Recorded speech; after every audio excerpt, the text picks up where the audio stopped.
What's up? Good Sunday evening, everyone. Thank you for joining us. Thank you. I often forget to mention, thank those of you watching this on Rewind. So thank you all as always. Really appreciate it. Gentlemen, what is up? Mr. Hart, Mr. Shaun, who is Mr. Shaun and Mr. Peter, who are both still muted, even though I reminded them to unmute. You see what I mean, guys? You see how easy it is to Would you like me to talk a little bit longer? Is that what you're trying to say, Ruben? Because I can talk for Shaun and Peter. Yeah. I'm an erudite. You know that? That's what Peter told me. I'm an erudite. Maybe you are the moron you said you were. Oh my God. I'm Euripides. Oh, good to see you guys. Thank you, Shaun, Peter, for being here. Appreciate it. Thank you. Very everybody. Nice. Very nice to have you all. Those of you in the chat, of course, I will see you in a second. Let me just quickly give a quick promo to Carl, who put out another video as usual. The man is insatiable and loves to create content. So let me just pop this one thing here. Direct link to his video, so I won't even mention what it is. You can check it out if you are not subscribed by clicking that. It'll take you right there. And let me see. I want to verify just to be sure. I think he's the only one. Except, of course, Nikki B. Nikki B from the EXP doesn't have any particularly special thing going on as far as I know, but has his standard Friday night show on the EXP here on YouTube. So please check that out. I will pop in a direct link for him as well. That's this Friday, but every Friday as well at 7 p.m. Eastern, 4 o'clock Pacific. Art Sales and Shooting Breeze is what it is every week. And so please check that out if you can, especially if you want to buy art. And I know that most of you do like the Art Sales episodes more than any other type of original art related content on YouTube. So yeah, there you go. Check that out. All right. Now I can jump in again to the room and see who's with us tonight. Of course, you're probably not here, Comic Art Boston, but you were the first one to drop a message to say hello. And what a shame that you couldn't be here and stick around. You're such a busy man these days. What can you do? But we appreciate it. And knowing you, Comic Art Boston, you will pop in later. Once again, claim that you have to go, but then stick around for 10 minutes while we keep talking with you. So that seems to be the usual, modus operandi for you. So there you go. What's that word, modus operandi? What does that mean? M-O. Mo. It means Mo. I don't know what that means. Oh, see, I say it all the time, Mo. I'm a little, I'm a little too advanced for you guys. I don't know what can I say. I'm slow. I would have said MO, but I don't know. I usually say the long form, Yeah, it's Latin, don't you know? Mr. Redjack, thank you for being here. I guess that when you're here that early, usually it means that you're not going to be here and you'll watch it while you're working later on. But thank you for welcoming everybody. Appreciate it. The #1 Marvel fan on planet Earth, apparently, so they say. Tom, what's up? Good to see you. No excuses tonight, he says. Everyone should find time to watch. Wow. I don't know why you're saying that, but that's pretty awesome. I appreciate that for sure. Appreciate it. Well, you know what? I hope that you guys in the room here, and when I say room, I mean the chat room, I hope you guys are going to be as lively as usual and give your opinions, because that's what it's all about when we do shooting the shit episodes, roundtables especially. So everybody can sort of kick in their opinions and stuff, and that's what it's all about. It's discussion, right? And so, yeah, please have your say. As always, I will be your de facto voice by popping up all your comments, as always, and getting your word out there, and hopefully, if there's some, the more interesting points and comments that are made or questions put out there, I'll make sure we discuss them. And okay, I'm sorry about that. Let me just shut down my. That's what I always forget to shut down my email so I don't have to hear those stupid beeping things. All right. So have the wife put kids to bed tonight. Eat dinner early. Everyone show up. You should have warned everybody in advance, but yeah, thank you. I appreciate that. And then a bunch of hellos from Hart himself. I got to wade through all your comments to see. The Ricksters here as always. Good evening to you. And Mike, Mr. Innocent Art, speaking to you, of course, and I'm sure you've already, yes, you have already. You're looking forward to hearing Hart's thoughts? Boy, Shaun and I are already hoping we don't have to listen to him anymore. My thoughts are small and dysfunctional. I agree. Just the opposite, grand and irrational. Oh, you're a good guy though, Mike. Don't worry. That's why we forgive you all the time. My lovely wife, what's up? What's up? Good to see you as always. Thank you for all the support. I appreciate you. CJ, as always, thank you. Evening all that around, not around. What? Okay, you're doing music again? I think you're doing music again. Music. Evening all that around and not around. I'm not getting it, but I am pretty sure it's music. Hey, CJ. Oh, it's been a minute. Jesus, what is up? Mr. Cabrera himself. Good to see you. No art tonight. I mean, no. Well, yeah, no art tonight. No, but especially no art for sale, Jesus. So just letting you know, fair warning. Lovely to see you drop in, though. It's been a while. What's up, Kavi? Yo. I'm looking forward to hearing you have your say, of course. Marcus, as always. We'll all four wear the same shirt as in the picture. What are you talking about? We're not wearing no picture. Actually, I'm wearing gray. It looks blue, but it's gray. I got look at that, Peter. Look at that. I got my own website, whatever, logo, whatever. I've worn that before. I don't know what you mean by that, Marcus. Here, let's take a quick look, everyone, one more time. Peter's flexing a lot right now, okay? Look at that. What do you mean we're wearing the same shirt? I don't know. That joke's going over my head. But three of us are dark, and then we have Mr. White in the top left corner. So it's a little bit of a selection for you, Marcus, Don't worry, be happy.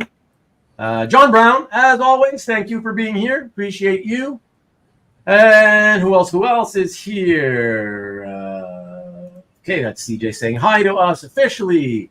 The Oklahoma kids in the house. Happy Sunday. Yeah, howdy to you as well, Dwayne. Appreciate you. And who else? Look at a psychologist, a psychiatrist, and a philosopher walk into a bar. Yes. And let's go back to the 70s and do those types of jokes, The Fab Four. Yeah, nice. I like that, Rick. Appreciate that. G'day. And look at that. You initially forgot to welcome everybody else, David, but then you made up for it here. Oh, I like that. Finishing it off, saying g'day to everyone. Thank you. I hope it's not too hot in Australia for you. Give us the temperature there, David. I'm curious because it's here in North America. It's quite hot in a lot of places right now. California is still on fire, as far as I know. Not to make light of it, of course. It's dangerous and scary for the people who are in those areas. All of you went to the Archon today. Not I, said the blind man. Nope. Sorry, wrong one. And that's the thing from before. Good day. Maybe he will be on his show this week. Right, yeah, Nikki B. Had a Freudian slip of the claim button during the last Heritage auction. What do you mean? You mean the Wednesday night auction? Maybe the art had to do with his mother, or I don't know. That's some Freudian thing. That's thing. What's up, Murdoch? Good to see you. I'll be You're at not next going to go down the path of toilet training, are you? And Freud? What? Hart? Oh, that goes to Hart, of course. Peter, I'm more of a Jungian side person, Oh, Shaun, modern you. I think about the collective unconscious, okay? Most people know I'm very big on getting spellings correct, and so I want you to make sure, because I noticed on the advertisement for tonight you also misspelled my name, so my thousands of fans won't be able to find me. by What did typing it. What did I write? I'm insulted. You WN. spelled my name right. Huh? Shaun It's I think it's- Shaun O'Malley. I hit the W instead of the U. yeah, that's what I saw when I signed Damn up. it! I'm sorry. I will get it corrected as soon as we're done here. Sorry about that. No, now. Well, mid-show, while you guys are talking, I may just do that. I've made Shaun's mid-show triggered. before, so I may just do that just for you because I feel guilty, to be honest. Caesar, what's up? Mr. DC himself, good to see you. Lee as well, what's up, sir? And the roundtable, of course, absolutely. And when you're here, your family, certainly, I agree with that, absolutely. Look at that. You caught me, Ruben, says Cab. But I really need to leave very soon. I try my best, but sometimes it's not possible. But you know, I know you will. That is so awesome, Cab. Oh my gosh. We know you well. We know you well. Hello from Chicago. What is up, Tom? Good to see you. And you got mail. Hey CJ, hey Vivian, Hart, are you still OC? What do we got here? Are you still OC? You mean in the OC? Yeah. And Still he in is. the OC, yes. Yeah. It's Hart finished selling off his art. Oh, look at that. We got Marcus who's wondering, like, hey, you promised you have more art to let go of, right? He's already I will, Marcus. You know, He never forgets. He never forgets. Oh, look at that. he's Nicky like an B. elephant, isn't he? Nicky B, I don't know if you were here while I promoted you, but or maybe you just walked in. Oh, this was 4 minutes ago. Okay. What's up? Hit the thumbs up. Yes, everybody. Down. Oh, no, I forgot. Now, here. Let me do this. Down right beneath, somewhere right beneath here. You see the thumbs up. Please click that. I'd appreciate it. And apparently Nick would appreciate it even more than me. But I appreciate that. Thank you so much. Let me put Peter right there again. And thanks for the translation into Canadian, Nick. Hi all. Happy post San Diego Con. Yes. Happy San Diego. You did a nice trade with Marcus. Everybody knows now. So congratulations on that, Nick. Maki Poo-Poo, the man himself. What's up? Good to see you. Hello to Nick. We are well. Very good. Hi, Maki Poo-Poo. Hellos to the fam. What's up, Mark? What's up with Singapore? How's the temperature in Singapore, by the way? I'm not aware of right now. Dropping in for an hour before work calls. What is up with you, by the way? What's happening lately in Singapore that you've not been able to hang out anymore? You come in and you have to leave pretty quick, or you don't come in. Your job has your job functions changed? Is that what's going on? But I'm not that I'm guilting you. I appreciate it. Whatever time you can drop in for, it's always appreciated, even if it's just for a hello. Thank you. I appreciate it as always, Mark. And hi. Yes, I am. Sorry, Shaun. Justice for Shaun. Shaun was injured apparently with the misspelling, and he was, because I get pissed off when people misspell me. So 247 Comics is the yo. What up? What's up? Good to see you again. James Siegel, be better, Ruben. I know. You see, that's what he knows. James knows as well as anyone how much I hate it. So yes, I know. Do you like the name Ruby? Oh God, please. Hashtag Shaun. Look at that. It's trending on Twitter apparently. Or sorry, is that X now? The instigator. Look at that. Free Shaun. Look how quickly it starts, right?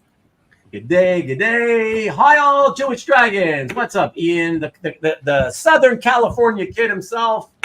What is up? Hey David, where has Karen been? Did I miss something? No, you haven't. You know what I suggest, number one Marvel fan? Go to her most recent video and leave a comment again. Leave another comment saying and ask her if she's gonna drop a video. Just do something like that. All right? Do yourself that favor and do me that favor. Is this a therapy show? It may be. What's up, Stanley? Stanley, if you only knew. Here. Yeah, I know. I get it. Yeah, remember when Stanley was that guy? Tom, remember when Stanley was that guy? He just disappeared off the face of the earth to the point where I was worried that he maybe had passed away. Like, yeah. She's alive as far as I know. 15 degrees Celsius. What? Wow. Yeah. Oh, yeah. Because of where you are. Yeah. It's the other side of the earth. Wow. That's getting cool then. Getting cool. Winter. Right. Yeah. Getting cool. I was lucky again. Thank you. Yes, Marcus. Marcus, very good of you to help Nick. Yes. I'm sure it benefited Marcus. Although, do we even know what Marcus got in the trade? I don't remember if we know what his half of the trade was. Someone might be contacting you about one of the pieces you got.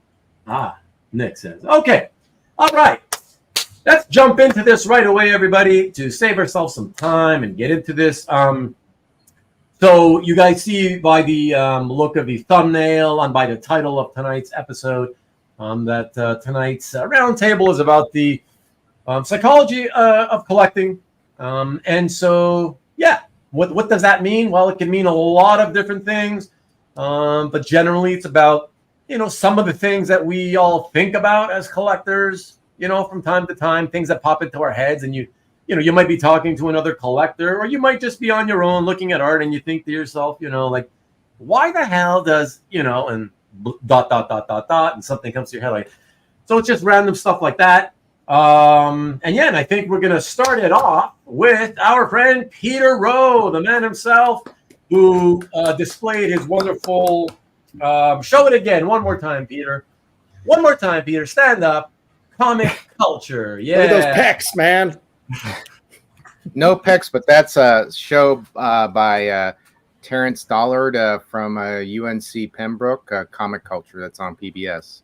Doing a little plug. On PBS. Nice. I like the plug. Did you get paid for that? It's PBS. You don't get paid for anything. Oh. Not on this channel, at least. That's for sure. PBS stands for public what? I can attest to that for sure. So we're going to start with Peter. Peter's got some thoughts on his mind, and no copy. It will not be the psychology of Marvel versus DC and the who's stronger, the Hulk or the Thing. DC. Yeah. And look at that. You got a fan there with Tom. Comic Culture is a good show, so that's cool. But yeah, the floor is yours, Peter. Go ahead and let us know what you're thinking about, and we'll get right into it, man. Okay. So, hey, I just wanted to say, Ruben told us that we should be consulting with Snoopy or Peanuts Lucy, and that we should be communing with the spirits of Freud and Jung. So I don't know what the hell. And Groucho Marx. Don't forget Groucho. Groucho Marx. Who's that? I don't know who that is. I don't know. He must be an alcoholic. I only know the Groucho with the cigar. That guy. But there you go. Go ahead. Well, I said no such thing, but anyways, Peter's lying to you already, people. But just so you know, go ahead. Continue with that, Peter. There's the trend already. Hey, I'm not a psychiatrist, psychologist, mind reader. Masseuse. In fairness, did a little looking about, did a little reading, and I thought, okay, let me. I just want to find out what people are saying about collecting, and they said, well, most 90% of kids are collecting until they get to age 10, and then it declines. They say that you read 90. Was that what you said? 90. 90% of kids until age 10. For children, yeah. Yeah. See, not that I want to, sort of get you off track so soon, but I just want to throw out that I think for a number like that, it's so high that I believe they include when kids they're not consciously collecting, but when they, I don't know, they just random stuff that they keep, maybe a friend, they take it from a friend's house and they just sort of keep it, or a friend brings it to their house, they like it, they keep. In other words, it's not necessarily the conscious thing of hey, mom, dad, can we go to here and get these baseball cards? I don't think they mean that. I think it's anything and everything that they sort of hoard as children, Yeah. That would explain certainly how high the 90% number, I think, All this is really, there's not a lot of hard data behind stuff. Yeah. I mean, and they say 1 out of 3 adults collect, and that less than 5% are hoarders. I don't know. Who knows? But what this got me started off thinking about was, I started collecting at an early age, collecting stamps, and then I got fairly obsessive about it, postage stamps, and gave me some pleasure and gave me some sense of security, and I think for a lot of people that's where they go to in the collecting, in why they collect. And when I was thinking about it, I was thinking, okay, there's the fear of missing out, trying to keep up with the Joneses, to complete a book or a story, like Nick, for example. Fascination with a certain character, nostalgia, enjoyment of the art. But I think what I really wanted to, for me, when I look at it, I think, well, when you look at comic art, what's driving you, and you want something that's unique. I mean, we all start off, we all kind of transition from comics to comic art. I mean, that every collector interview I see talks about that. That's what I did, but why do you do that? And it's the uniqueness, it's the novelty. Hey, this is one of a kind.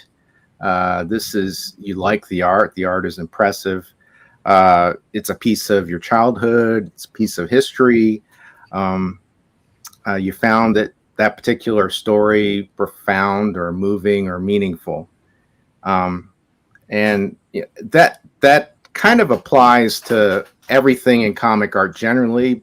It's a little different when you get into some of the things that Shaun and I have done. For example, sketchbooks and recreations, and I can't really speak to recreations. Shaun has a tremendous collection of those, and it blew my mind how many you have.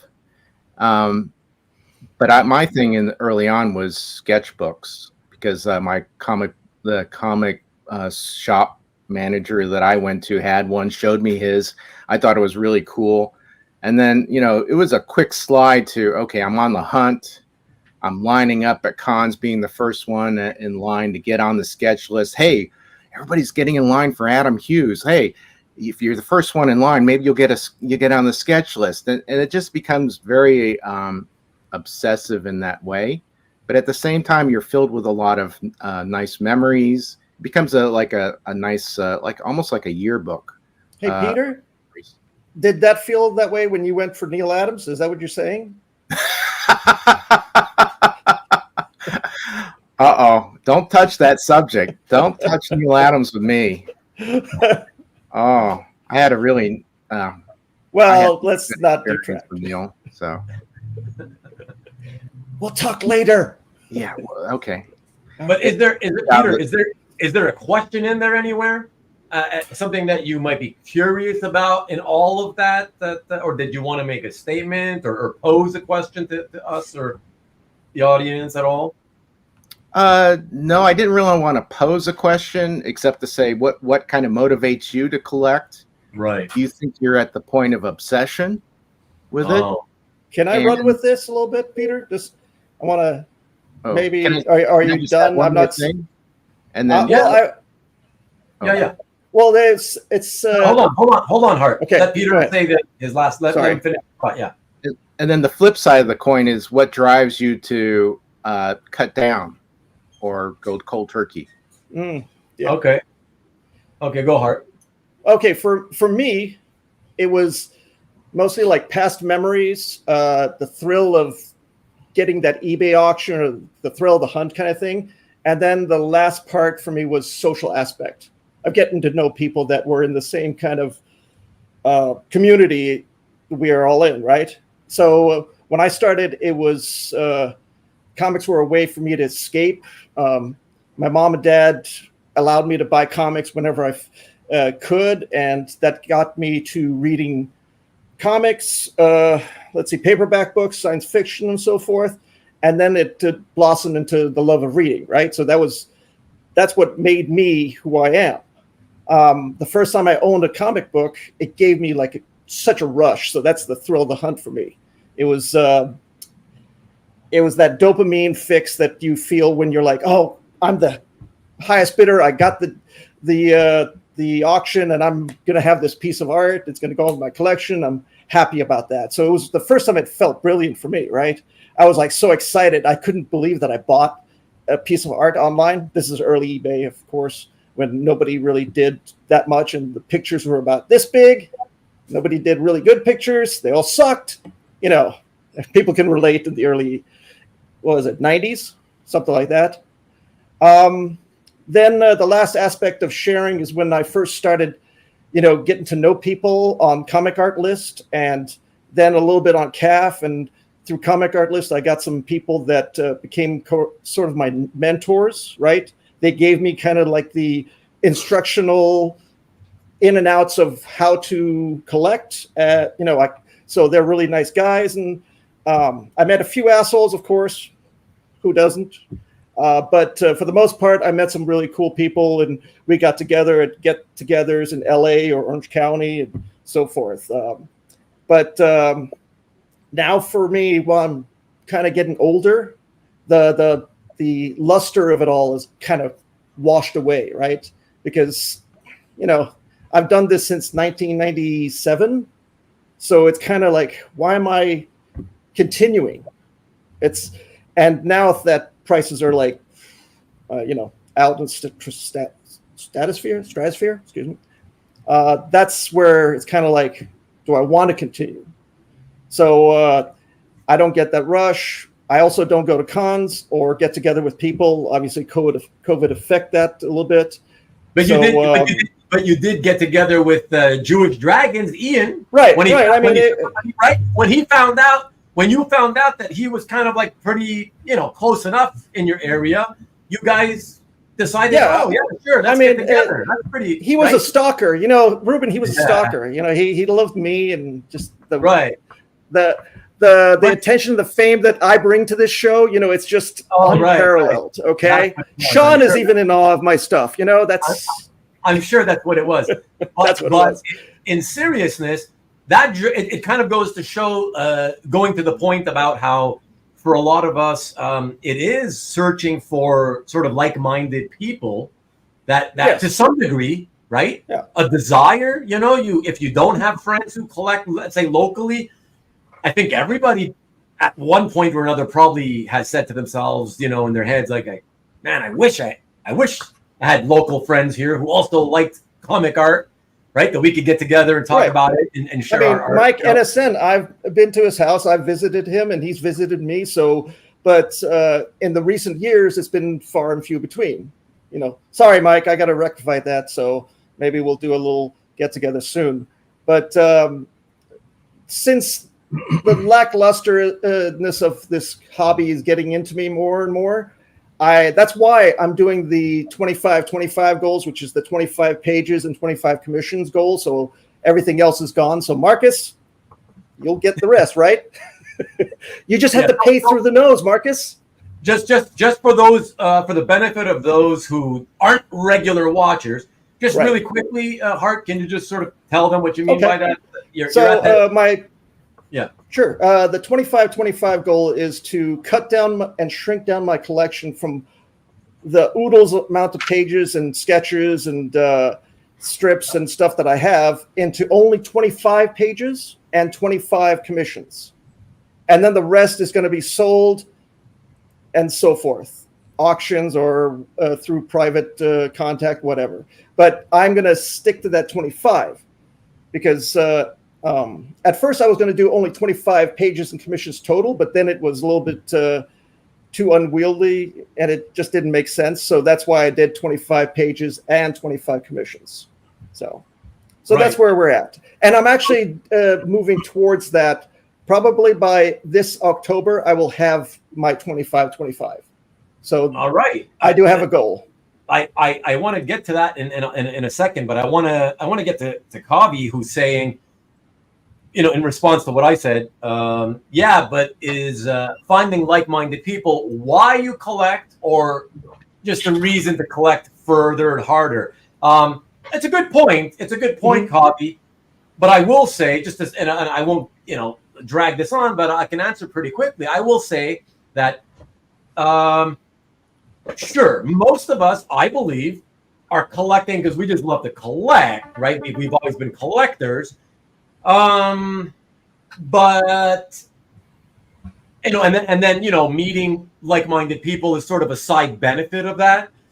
But having said that, I don't know. I'm willing to bet that there's some people out there who, are lonely for whatever reason, reasons plural, and who decided, one way that maybe they could find friends would be, hey, maybe let me go to these one of these comic book conventions I keep hearing about or whatever. I don't know. It seems people, sort of it's a very family type friendly atmosphere, and I'd be willing to bet some people have done that and sort of got into collecting something by going to those things and then, talking to people there. And so, yes, admittedly, I believe that that's the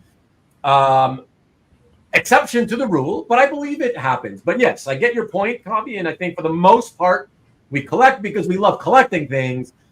And yes, it's a side benefit to also, be able to meet new people, that share. Yeah, the meeting new people is good because it's meeting people that would appreciate your art just like you appreciate their art, right? Right. It goes two ways.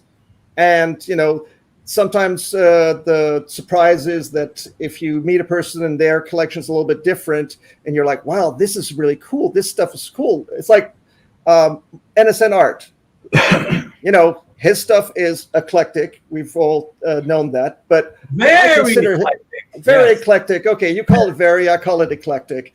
But for the most part, I really enjoy his work, his collection, excuse me, and the work that he puts into acquiring all these pages and different artists that are not on the horizon for the true comic book hero people that are out there. But as an art collector, I consider it all art. So it doesn't matter if it doesn't have Superboy or Spider-Man or whatever. If it has like this weird looking magician with some elves or just horror aspect, I'm all for that too. So, Yeah. And Kavi says, again, in response to me, I get what you're saying. That's the same reason why I started Comic Books NYC. That he's talking about his YouTube channel. He hasn't produced anything for the last couple of years. Life got in the way, but hopefully he does plan to get back into that. But yeah, he had a YouTube channel before. You said the wife got in the way? No, just kidding. Kavi had a YouTube channel actually before anybody really in the art comic art hobby. So that's pretty cool that and he says he did it and got on social media to make hobby friends. Yeah. So there you go. But not why I started to collect stuff. Exactly. Yeah. What does Kavi think? Kavi think that why he started to collect stuff? I'd be interested in his perspective on what he thinks. Chicks dig art. That's what it is. Hey, you're getting too eclectic for me, okay? Come on, Peter. Work with me here. Yeah, I mean, he can obviously answer it because he's heard you already, and obviously we need to fill the space because there's a 10-second broadcast delay before they hear what we're saying. So we got to keep talking. But I would say that Kavi's answer would be pretty similar to most of our answers. I would think, right? I mean, do you think that, like, I don't know. What do you guys think? Do you guys think that, like, there are a wide variety of reasons why all of us started collecting, let's say comics, for instance? Or do you think that if we took a poll, that the answers would be the same for the most part? Because that's, I think, the latter. Can I take that? Yeah. Actually, Shaun could take it. Sorry. let me get Kavi's answer here. I think I started because I got bored in comic books. Okay, so he's referring to the comic art now specifically, and was looking for something new, broadly speaking, but love of the medium, stories, and art. Okay, so there you go. Is that what you would have expected, Peter? Yeah, that was among the answers that I thought we would come to. I think there are several answers that kind of drive us. Several things that we would agree in common that if they're not the the main reason. They're certainly a contributing reason why we collect comic art. Still there? You know, Right. And Maki Pupu says it's nice to meet people from all walks of life. That's very true. That's very true. It's another reason why I think that speaks to why those of us who get involved in social media within the hobby, right? It's being social within the hobby online. I think we can all kind of relate to that, right? Even Corey says, "Good evening, by the way, Corey." That's agreeing with Kavi. That's same thing with me. I got bored with comics and was looking for something else, and and that's it. It happens. Not bored of reading them, but of the whole key issue graded comics collectibles world. Yeah, I could certainly see that. Made more sense to collect art because flipping comics on eBay got boring. Is that what you used to do though, Marcus? Are you saying that you used to be a comic book flipper on eBay? Because if you were, I did not know that. So yes, everybody, please keep hitting those likes. I appreciate it. Thank you, Nick. Shaun, anything on your end about this?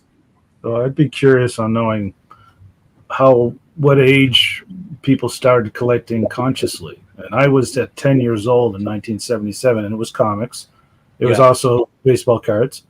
But you have to collect what you have interest in. I mean, I'm not going to collect buttons, thumbnails, stuff like that. But you have to have some interest in what you're collecting. So, and that's what drives. And for me, I didn't have any friends that collected the same things I did. So I collected privately up until my mid-20s.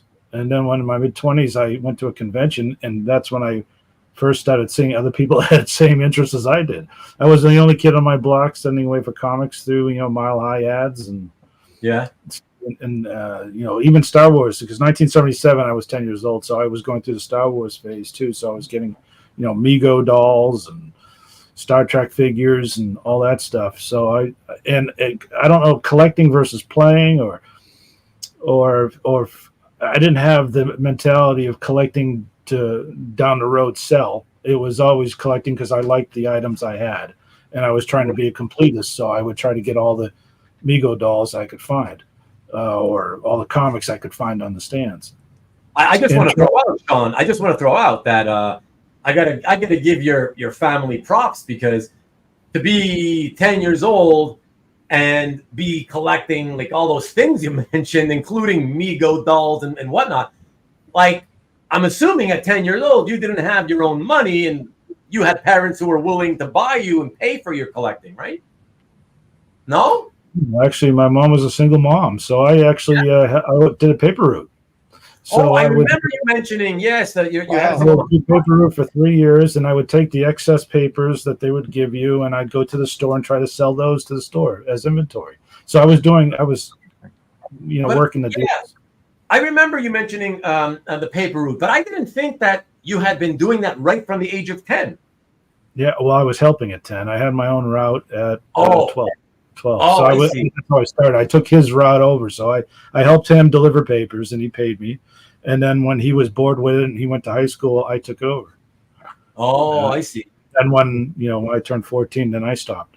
Right. And actually worked. I worked for a city. We were in a low-income area, so they had these things called CEDAR programs where the city would pay you to do, in the summertime, clean schools, and you make minimum wage, and you can only work 24 hours a week. But I started at 14 doing that stuff.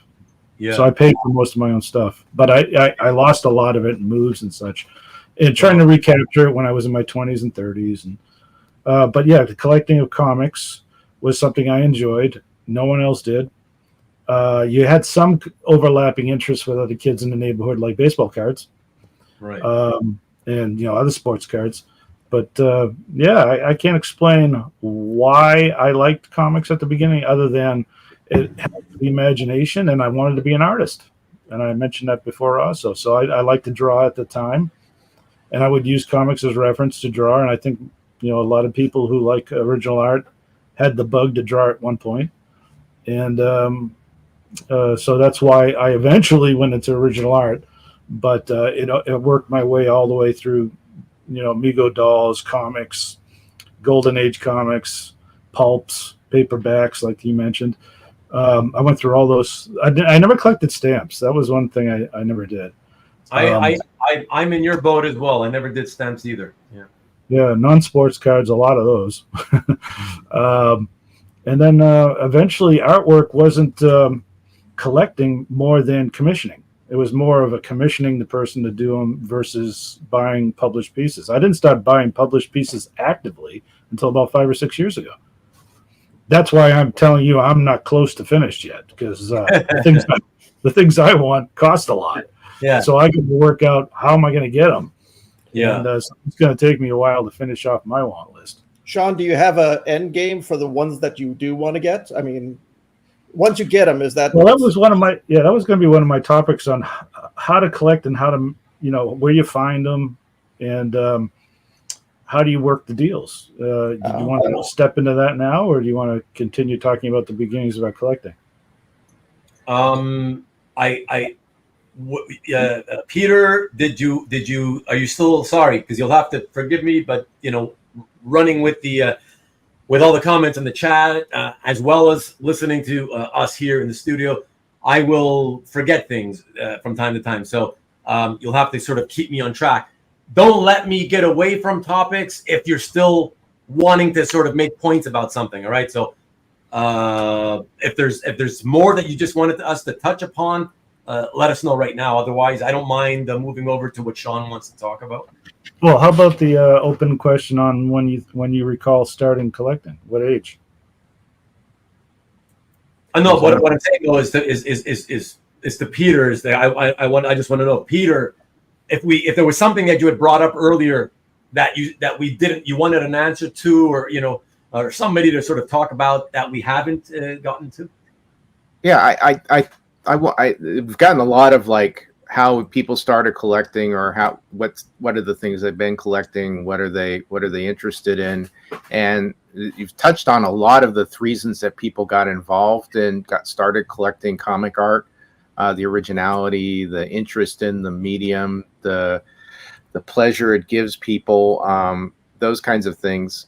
But also, and I think part of the problem with comic art now is that some of the pleasure has gone, a bit of the pleasure has gone out of it with the pricing, and now it's seen so much as an investment versus a kind of I really like sequential art. I mean, I'm really collecting this because I'm truly interested versus as for financial reasons.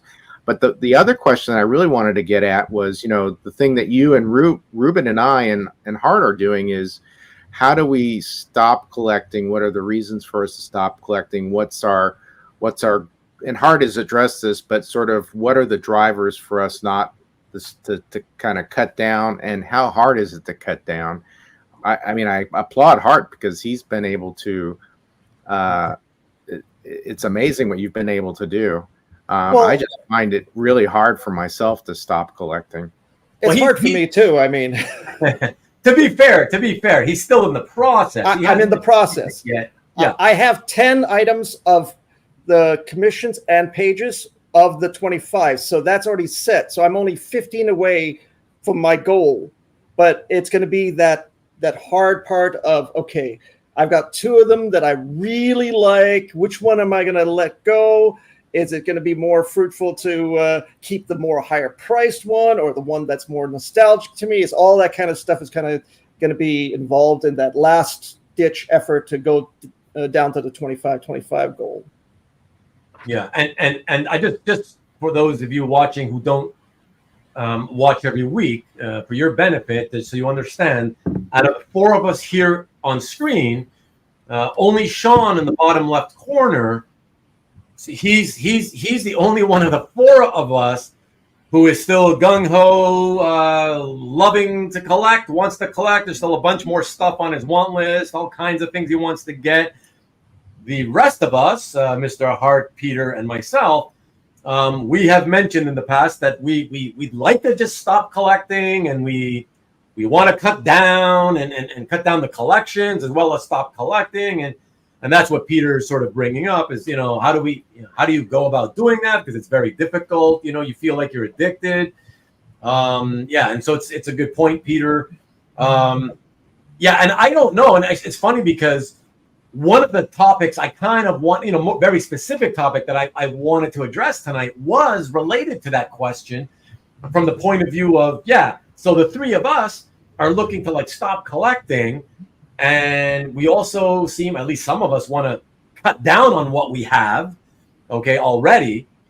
And what I wanted to get to was kind of to say, like, for those of us who are trying to cut down, right, get rid of stuff that we have, right, and extract money out of the collection and, get a cash position back. My thing that I keep thinking of is how is it that collectors like Hart, where he says, well, here's my goal, everyone. I want to get down to, I want to sell off everything until I have 25 published pieces left and 25 commissions. And my thing is, like, that doesn't make sense to me. Like, it doesn't compute, because I'm like, it's so arbitrary, right? Like, because because of the number. Yeah, right. Okay. Right. So I could have said 100, right? I could have said 100, right? Right. But that's my point. Okay, so another thing, can I kind of run with this a little quick? Okay, yeah. Okay, so the 25 came to me because if I made it 100, then I would still have a good bulk of stuff. Yeah, too much stuff. At the end of my lifetime, when I'm kicking the bucket, taking the dirt nap, whatever, my kids are going to have to sift through it, and they're going to be like, what the hell's this? They love comics too, but they don't love it as in the same sense as I do. I mean, except for my oldest, he really loves comics too, but he in a very different way. But for me, I was like, okay, what am I going to be comfortable with to go down to 25 so I can possibly frame them? That's a good idea to do that, right? Because right now they're all in a portfolio, just seeing no light of day. But if I had 25 and maybe 10 of those I can frame, I can appreciate at that point, right? So that's partially the 25 number came about from that.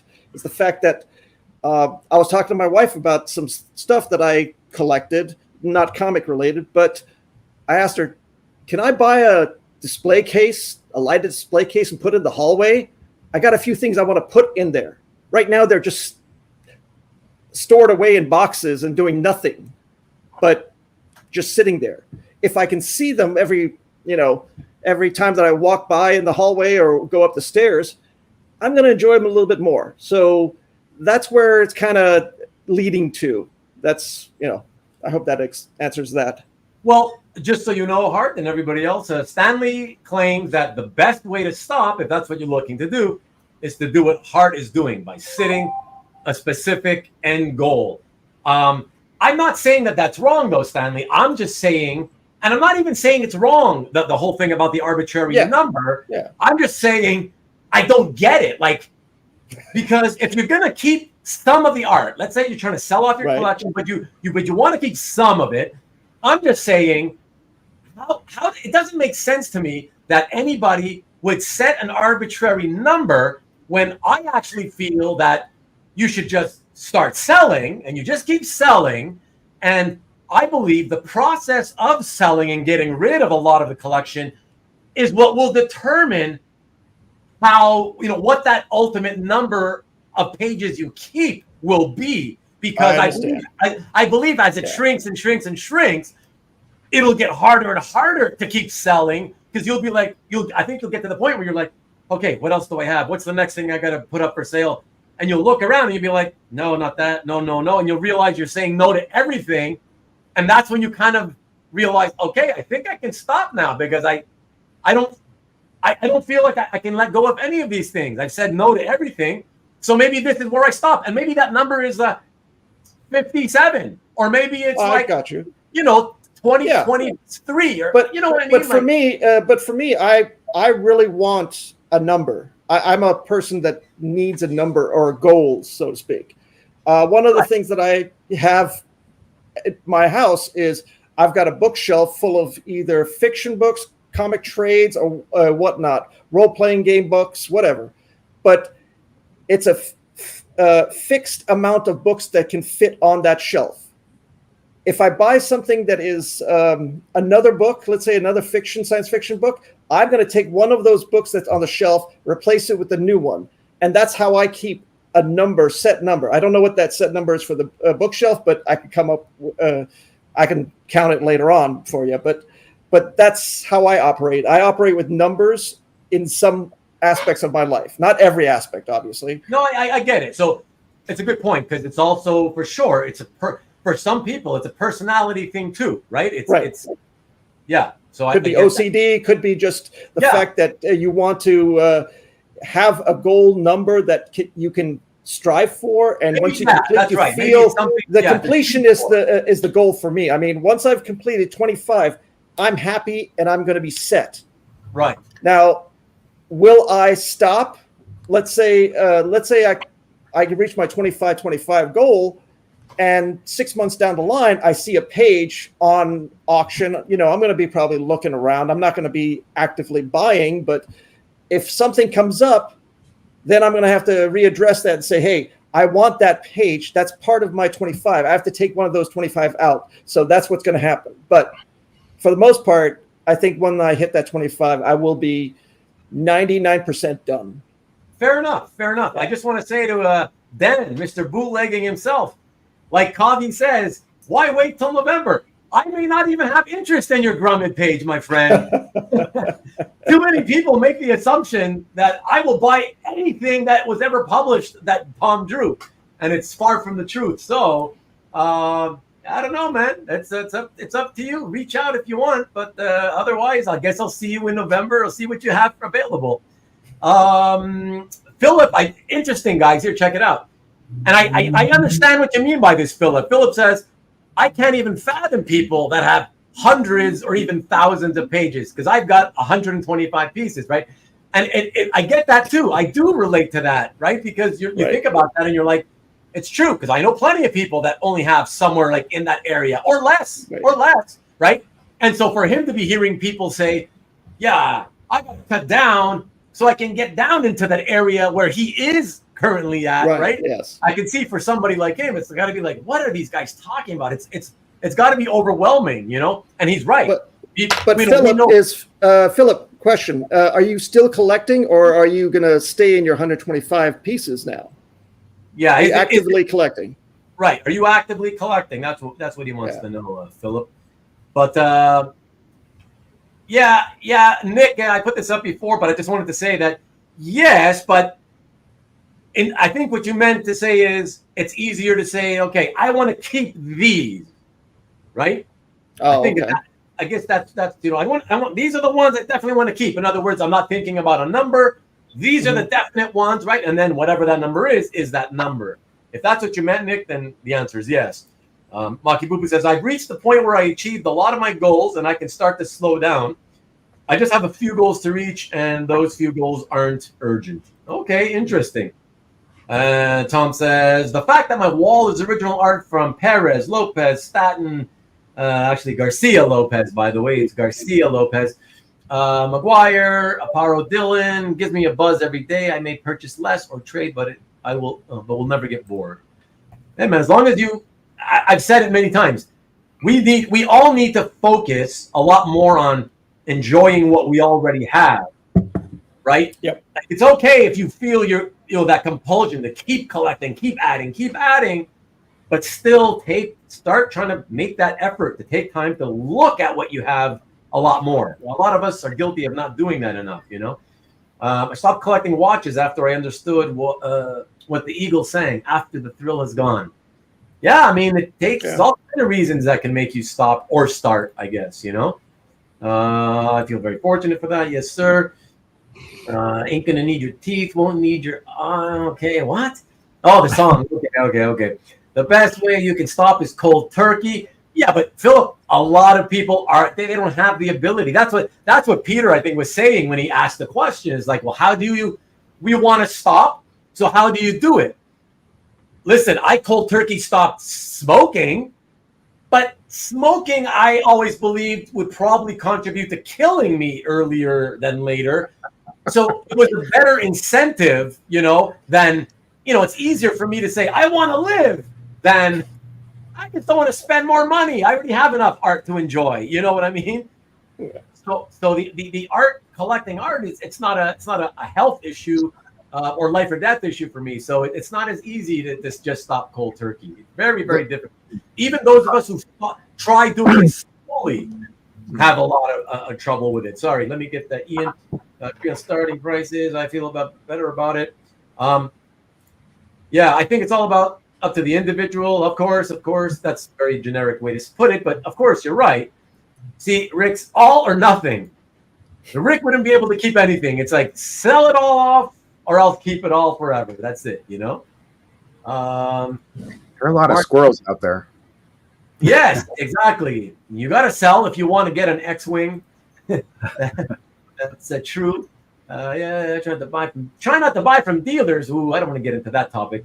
I have several pieces in my short career. I've seen several pieces where the dealers jacking prices and saying after they bought them. I don't even want to get it. That's a whole other topic. X marks the spot. I also have a few more collecting goals. Okay, so if you're a goals-oriented collector, then that's also kind of different. Some people don't have goals. We just like to collect, and we just buy what we like. Right. And if we see it and we can afford it, we just keep collecting, right? So that's the thing. Some people go on goals. Others just collect because they love to collect, and they'll just keep going that way. So that's the way many operate, Hart, having a system. True, but not all, right? Some yes, some no. Well, I mean, it's per basis. It depends on the person, right? Everybody, Peter, Shaun, you have a different goal in mind, and as well as me.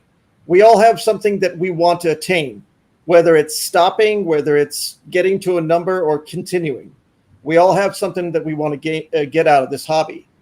Mine is, I'm going to get my 25. I'm going to be very happy that I have collected what I've collected, and I'm going to be considering myself lucky that I have those pages. I got you. Yeah, absolutely. Philip finally he answered us, and finally. Sorry, I didn't mean that. I'm the one who's behind. You guys are actively posting awesome tons of comments, so that's great. Thank you.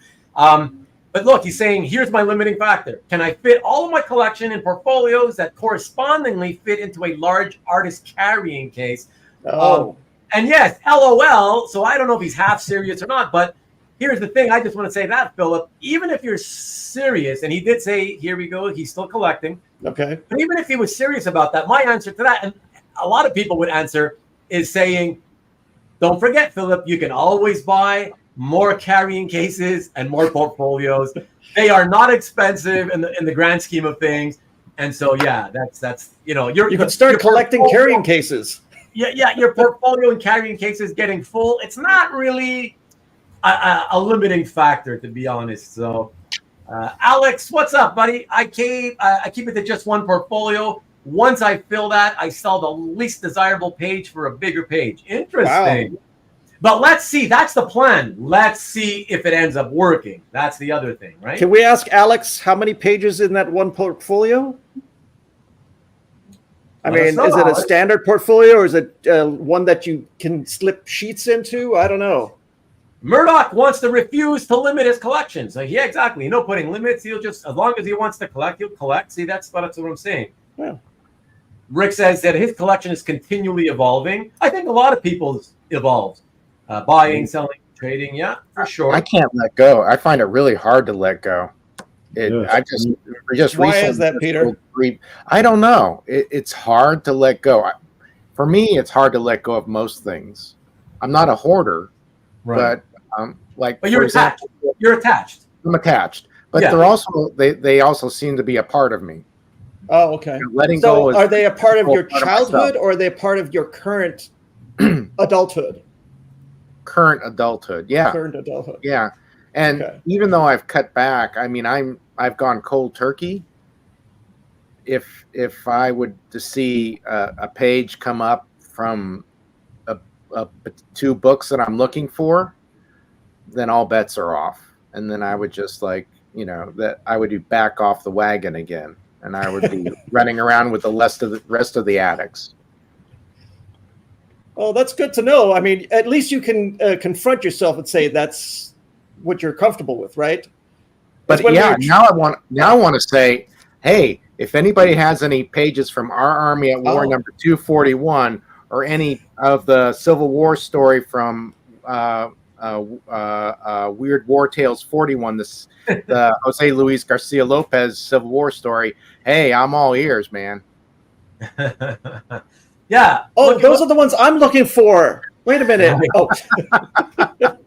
Look what Tom says. I do wish at times that I could stop not collecting or buying, but I could stop wanting. He wants that. He wishes that innate desire within him would go away. Right. That's the thing that seems to not stop for most of us as collectors. Right. And so I get that totally. Right.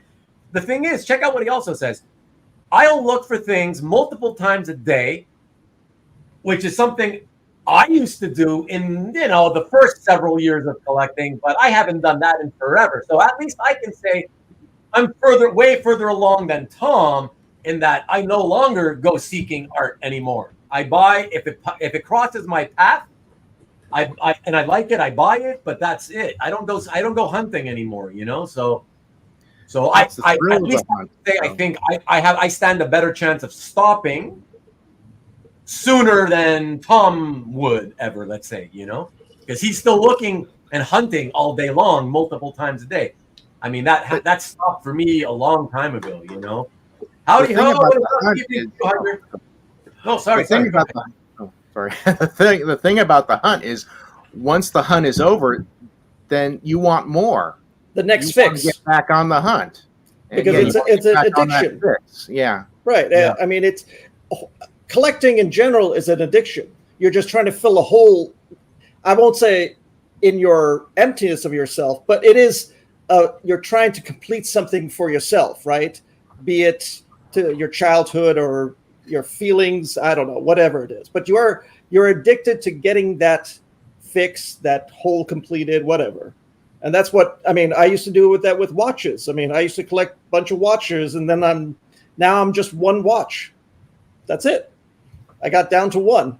Ruben, it can be done. I want to touch on Kavi's comment here, just because he says space to store stuff can be a big determining factor for some people. I gotta say that in principle I agree, generally speaking, but more so for things like comics, statues, things that take up a lot of room. But I don't really think that would apply to more than like a few comic art collectors, the kind who have been collecting for so long and have accumulated thousands of pages. So, so even they have so many portfolios that, it's getting hard to store the portfolios. But I think for the most part, I don't think that would be a problem in artwork wise, because I do think that it's you can own thousands of pages and stash them away in a relatively very small area of space. You know what I mean? So I think for most people, I don't think space for art is a factor.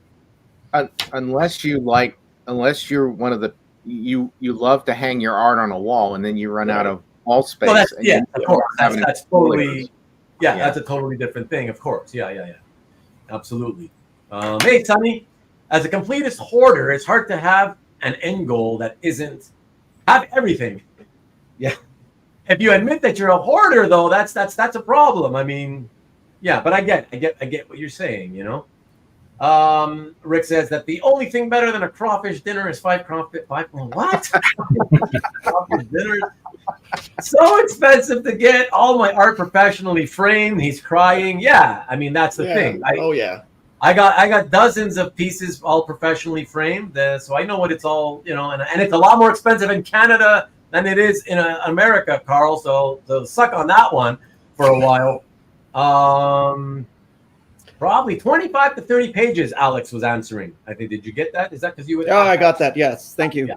Okay. Thanks, Alex. And Tom says, I get contacted every day for deals or to sell. I can't sell very well, but been slowly moving, doing a few things. Okay.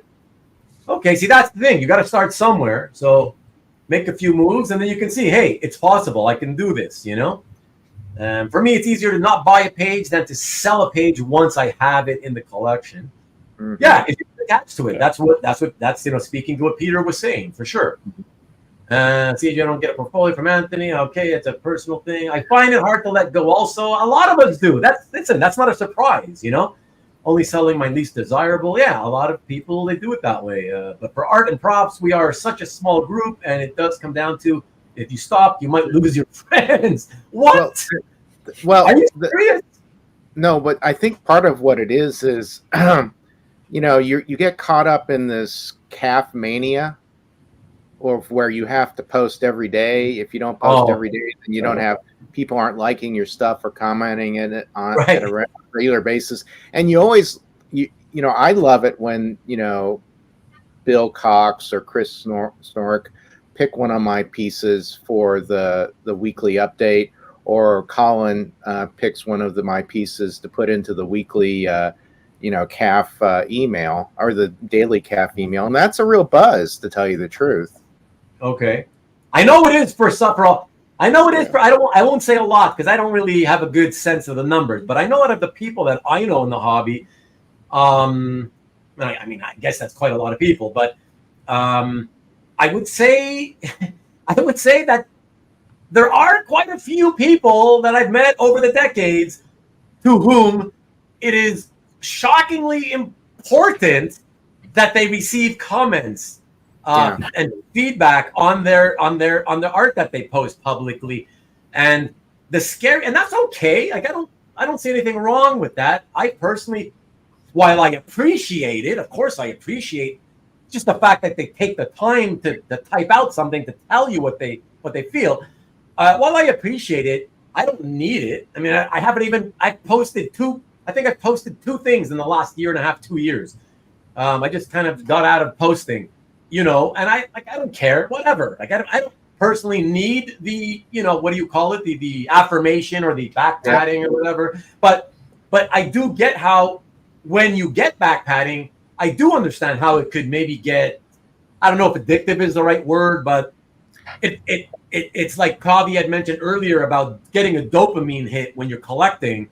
Maybe you get a dopamine hit when, you see that everybody is telling you that, hey, they like the art that you like. Right. So you're right. Your brain is like, oh, all these other people like what I collect too.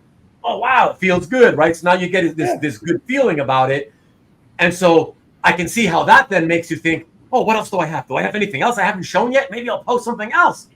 Right now you're thinking about it in terms of not because I want to share with you, but because I got that hit of enjoyment of what people were saying. Maybe they'll tell me good, nice things to me again if I post something else, right? I think that's what you're saying, Peter. No, I guess what I'm saying is it doesn't force me to collect more. It's not driving me to collect more, but there is sort of I can sort of see where Marvel, number one Marvel fan, is talking about how there is this community and you sort of have to keep up with the Joneses to some extent. And there are these other things that contribute to making you feel good, like when your art is highlighted in some fashion, or you get like 150 comments or 50, 75 comments on your piece. So all those kind of contribute to you. Okay, keep going. So how do you know that Bill Cox actually picks your items? Because I never get notified. How would you know? You have to watch the show. You have to watch the show to see if they show your piece. I believe, right? Yeah. And he puts, he has under the tabs for the YouTube show. Each YouTube show has a list of links to all the pieces that were picked. The 10 that Chris picked, the 10 that Bill picked. If they select one of your pieces for the daily email, for the top story where they're highlighting a specific artist and they have a piece that goes with it, then they'll put there'll be a banner in CAF, a little cross banner that says it was featured in the CAF email. I never get that. I feel sad now. Peter, you made me sad. I've only I'm gotten leaving. once or twice. That's it. Shaun, take over from here, please. Sure. Anyways, I was thinking myself that it's not just the urge to collect. It's also to escape other problems. I mean, for me, it's my relaxation time to collect items. So get your mind off of whatever's going on that you don't want to even think about. I remember a guy named Mike Rainey. I don't know if you know Mike Rainey, but he was a collector of stuff. He was diagnosed with cancer. He was going through chemo, and he was a collector. And he comes to our comic show 3 weeks before he died.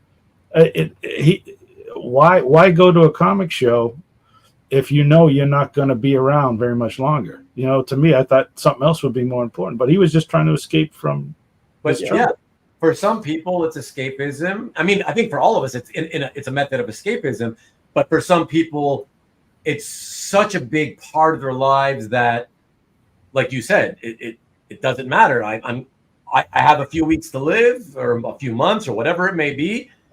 But for him, right to the end, he just loved his hobby, never had any intention of, stopping, and that's it. And so it doesn't really shock me that he would go to the con, And another friend, Nels, comes to one of our shows, and his wife had just passed away 2 weeks before, but we didn't know it until after because he was at the show trying to just get his mind off of stuff. He didn't even bring it up. And so I just think that sometimes the psychology of collecting is to also get away from other things too, not just full an urge. Right. And of course, you have to have an exit strategy. I mean, why collect at 80 years old? If I'm 80 years old, why am I buying something for an investment? Yeah. So you're really just trying to. Out of curiosity, Shaun. Out of curiosity, Ed, how old were the gentlemen the two gentlemen that you mentioned that passed away? Rainey died about 10 years ago. He was 10 years older than me, so he would have been 50 something at that time. Wow. Maybe 52. Okay. He was well known in the B movie era, so he was into buying and licensing out movies that he had obtained the copyrights to. But he also collected comics. But he was well known in that area. And then Nels is still a comic dealer. He still travels around. He's about 70 now. His wife passed away when she was about 60. Okay, but stuff like that. I mean, there's plenty more examples, but. For me, I think that my wife I don't know if you want to get into that, but my wife puts up with it only because, I don't go out to sporting events. I don't go gambling. I don't go to the bars all the time. So my hobby's keeping me out of trouble. And it also, has a value. If you're going to a sporting event or a gambling, most of the times you just walk away with nothing. Yeah. I just want to quickly point out Cobby's comment here that he's at the point, and he, by the way, he's like, substantially younger than most of us. And he's already saying, I'm at the point where if I buy something new, I'll sell something else, and not necessarily the same collectible, but it took a decade of collecting various things to get to that point. But I just wanted to highlight that because a lot of collectors in our original art hobby are like that, where we get to that point, and I say we because I'm one of them, who I still sometimes will just spend cash if I gotta buy something and I want to grab it quick before somebody else does, I'll put out new cash. But for the most part, I have tried for the last several years to make pull money out of what I already have and use those funds to buy new stuff, rather than always keep adding with new money. So that's interesting. But sorry, Shaun, you can go back and finish what you forgot what I wrote little notes while you guys were talking. The enjoyment that you're talking about. Yeah, so I don't know how you guys were, but at one point, you always have this dream when you're in your 30s or 40s that when you retire, you just want to travel around the conventions and sell comics. Well, that's what I had. And then you get into your 50s and you're like, why do I have all this shit in the house? So it's like, if you find something, you say, I didn't know I had this, you got to start questioning why you do have it. If you forget you had something, you should start reevaluating why you actually have it. And that's what I've done with comics and some art pieces. I mean, I found 10 pieces of artwork that I forgot I had. I packaged them up and sent them off to Anthony and made a deal. That was just a couple weeks ago. But I'm not a seller. I don't want to go through the process of trying to sell, $100 comic page or whatever. So reevaluating your collection is what I recommend. And I have a pretty good idea. Even though all those recreations, you saw 800. I have 800 recreations. I got about 400 up on CAF. The thing is, I know which ones I have, so I'm not going to duplicate them and I like seeing them all the time. And I do go through my art collection every couple of days. I'll pull out before I go to bed, just go through it, and I appreciate it. And it still gives me enjoyment. I'll be lucky if I do it every month. That's good, Shaun. I'm happy to hear that, man. I'm happy to hear that. That's important. I've been preaching that for so long, so I'm glad to hear that, especially given how much art you have. Yeah, very happy to hear that you say that. Yeah, that's pretty awesome. Can I ask a question of Peter? Yeah, go ahead, Shaun. Man. Can I ask you what is the drive, or what motivates you to collect for your extensive collection of recreations? Is it the getting to know the artist? Is it appreciation of the artist, or is it something else? Well, the recreations, I would say 90 to 95% of them were done by the artist. I had commissioned him to do it. The other 5% I bought secondhand, but most of them I've had one-on-one relationships with, and that's what I enjoyed. I wanted to give back to the artists. I had enjoyment growing up. I told you I was in a low-income area, so I had a bad childhood in that regard. And comics helped me get through that in a one-parent family. And so I wanted to give back to some of those artists when I was finding out, they were having trouble getting jobs. This was probably late 90s when I started actively getting recreations. Some of these Bronze Age artists were still working, but they were starting to get, turned out. And then they were starting to look for work. Like one of my favorite things was Rich Buckler thanked me for giving him work, and then he died 2 weeks later. It was like, wow. Yeah. So getting feedback from the artist saying I helped them through tough times was some enjoyment for me also. So I tried to give back when I could. Hey, and also, recreations also are a lot cheaper than the originals, so I was able to get much more of that than I was on the published stuff. Go ahead. Shaun, the recreations, are they, I don't remember, I was watching your show, but I forgot. Were they done by the artist that did the original cover? Or how? Yeah, almost all of them. Or had some attachment to them. Like, for instance, Romeo Tanghal redid all the New Teen Titans covers. Now, he was involved in New Teen Titans. That's an example of where I did use the original artist. Usually, if the original artist is still alive, I try them to do it. Well, technically, right. Original artist who worked on it, but the secondary artist in his case.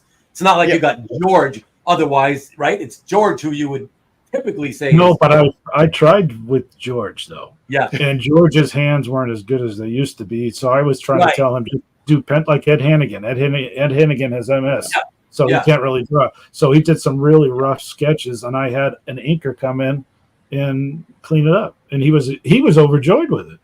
Yeah. So sometimes, like with George, I was asking him if he wanted to do that. Same thing with Frank Miller. I tried to get him to do something similar. So sometimes it doesn't turn out that way. Yeah. That answers that question. But yeah, most of the time it's the original artist. That's cool. Yeah. Cool. And they always want to touch something up. Sometimes they'll always look at something and they'll see a flaw on the original and they'll want to fix it.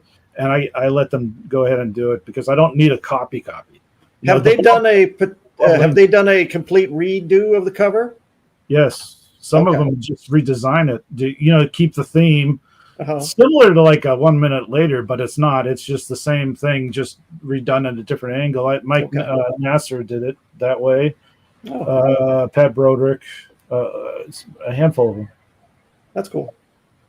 Just want to say good evening to my good friend Bob Kopman, fellow Canadian. What is up, Bob? So Bob says, I love the charge of getting a new piece. This is in reference to what we said before about, Peter, you like the comment getting when you post a piece online. And look what he says. It's very interesting. He loves the charge that he gets in getting the new piece, right? I think we all do. Mhm. Then it goes into the portfolio, and I rarely look at it again unless it's up on CAF. And I gotta say, I talked to a lot of people who have told me the same thing, where they're like, it's in my portfolio, or let's say, the few people have it on the wall, but for the most part, it's tucked away somewhere. And they say, when I see it, it's only because I go to CAF and I look at it on CAF. I almost never, or I never look at my actual original. And I think that's very crazy. sad. I think that's That's- really, it's really sad, because think about it this way. My sort of comment to that, and why I think it's so sad, if you really think about it, is that, okay, if you have gotten to the point where you feel you can live with never looking at your originals, and you just enjoy looking at the scans on CAF, well then, why not? Well, I do too. Why not cash? I mean, but why not cash out? Why not cash out? Right? Do other things with the money. There you go, Shaun. And save all your scans, and just every time you want to look at your art, just look at the scans. Open it up in a photo viewer and flip through them like you were looking at family pictures, and just go through the scans of the stuff you used to have. What's the point? Why hold on to it? I mean, unless at that point it's just kind of an investment that you're not even thinking of. You know what I mean?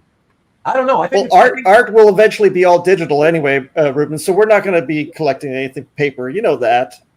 It doesn't change the fact that 80, 90 years worth of art is still on paper. So, yeah. That's just going to be pulp at the end of the day. Yeah. So I don't know. What do you guys have any view on that idea of the fact that, like, well, first of all, out of the three of you who are here with me, will you admit to the same thing, that you rarely look at the actual art and instead you just look at your gallery online? I don't look at my gallery. Yeah, I do both. Okay. I mostly look at my gallery because my art is in a place that's not very convenient. I hate to say it, and that's going to change. Can you tell me where that is, Peter? Because I want to come visit it. No, okay, sorry.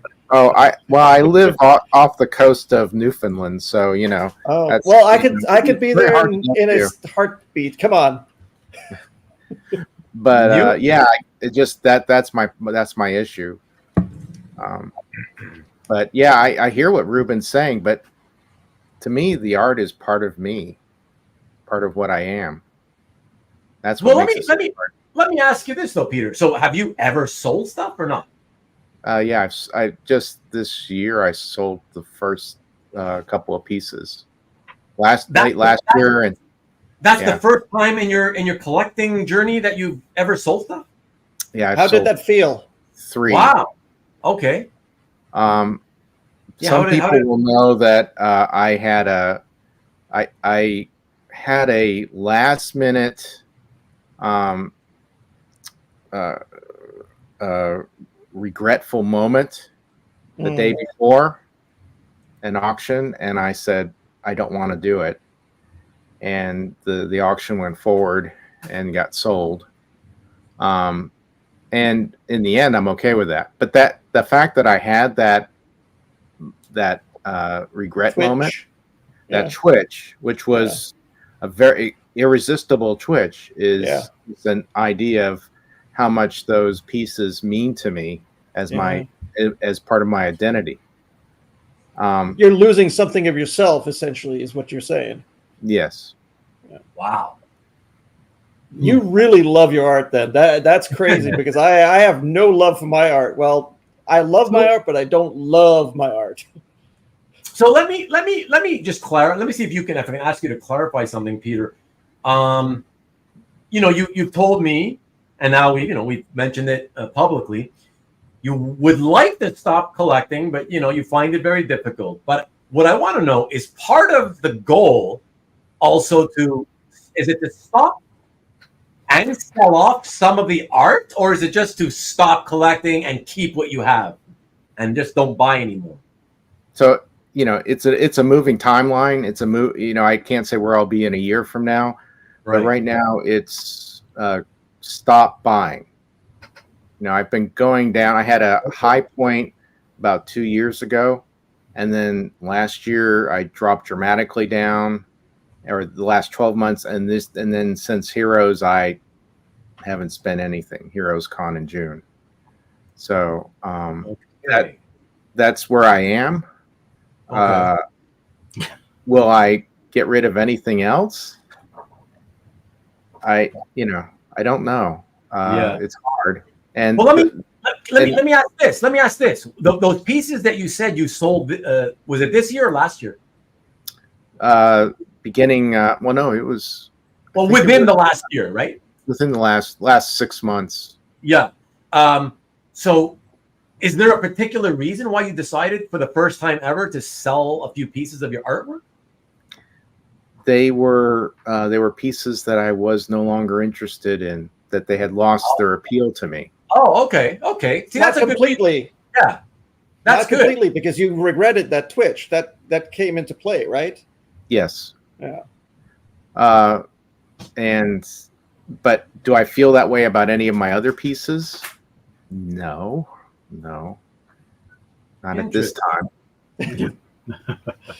Interesting. Not until they go to the auction block and it's like 10 seconds before the auction closes. Then you're there. I'm putting scrambling. $10,000 on it. I want it back. Exactly. Yeah. I just want to get this question in here from Tom. I've heard several folks call collecting an addiction, and I'm sure that some psychologists would say that it's not, right? They'll medically get into the whole thing about it, and no, it's not. In order for it to be an addiction, it has to, blah, blah, blah, blah, blah. I believe that's what would happen. But whatever. We all know how we feel, and those of us who refer to it as an addiction, it feels like we're addicted, so I have no problem overriding whatever the psychologists say on that, in terms of using the word addiction. I'm completely fine with people using it because that's absolutely what it feels like. So you can say it's a need. I mean, similar thing, right? Yeah, but do you feel a compulsion?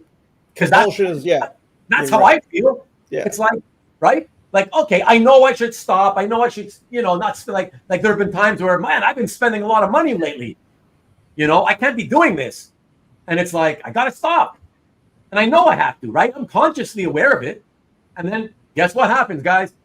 Another awesome piece comes up. You got to have it.